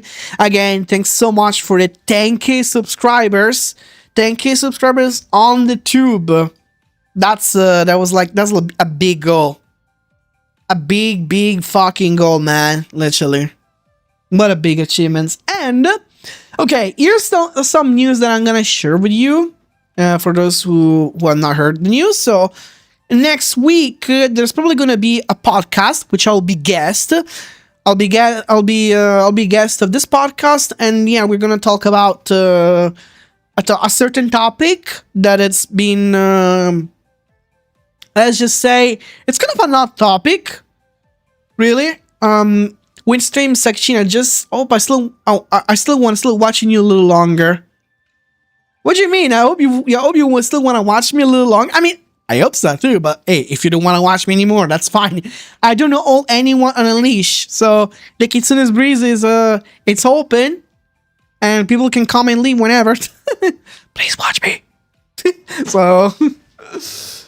No, yeah, we're gonna definitely touch kind of an hot topic next week. If the podcast will be a thing next week, but it should. If it's not, then yeah, we'll see.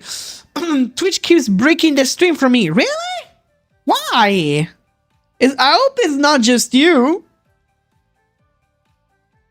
That sucks, though. That freaking sucks. I hope it's not like an issue on my end that the stream keeps breaking, though. If it is, well, fuck me. Not literally, but yeah. So yeah, I will keep you guys updated. If you guys want to join my Discord, you can join my Discord whenever you want. No pressures. So my Discord is there. If you guys want to hop in the Discord, want to breeze it in. Basically, the Discord is where like you guys can be updated about everything, literally every stream, etc, etc. Basically, yeah. It's like the place where I will keep you guys more updated, and I will be mostly active, answer your questions, talk with you guys. Basically, yes, the Discord is one of the main hangout places of the Kitsune's Breeze. So yeah, it's highly recommended if you join my Discord. Not like you don't have to, but it's highly recommended, really. So yeah, wow, what a blazing stream, to be honest. But yeah, I can give you guys a hint regarding the topic I'm gonna talk about this podcast, and it starts with art. So, the topic is about art, but not just like normal art, you know? It's gonna be a topic regarding art. So, you get the hint. I give you the hint. It's up to you guys to form it. Wow, what a breezing stream, honestly. And I'm still hurting from the gym from yesterday, because yesterday, like, I went to the gym and, like, my upper back is, like, hurting like shit. I'm not gonna lie. Is my microphone working? Oh, yeah, it is. Okay, I was burning for a second. Oh my god.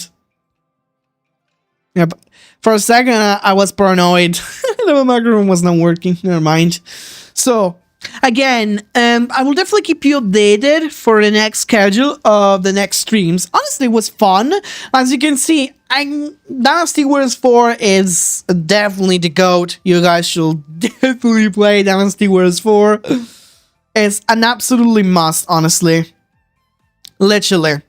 Reading most of these Musou games was definitely no easy task, because look how long we took. Like almost 4 hours we took to rank them, each one of them, literally. I definitely want to do more tier list. I do love making tier list, but of what exactly? Of what I'm gonna make tier list, I do not know yet. We will see. I will definitely keep you guys updated regarding if I ever want to make a tier list.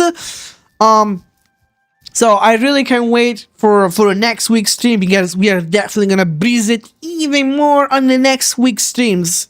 Absolutely. I will keep you guys updated on the Discord and on all the social medias. Thank you all so much for tuning in the Kitsune's Breeze. So, thanks again, everyone, and I'll see you guys next week. Take care, everyone, and remember, always stay breezed.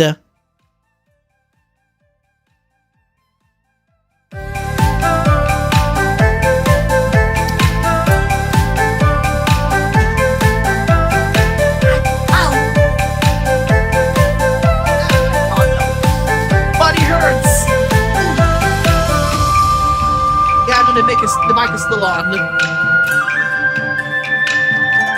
Bye bye.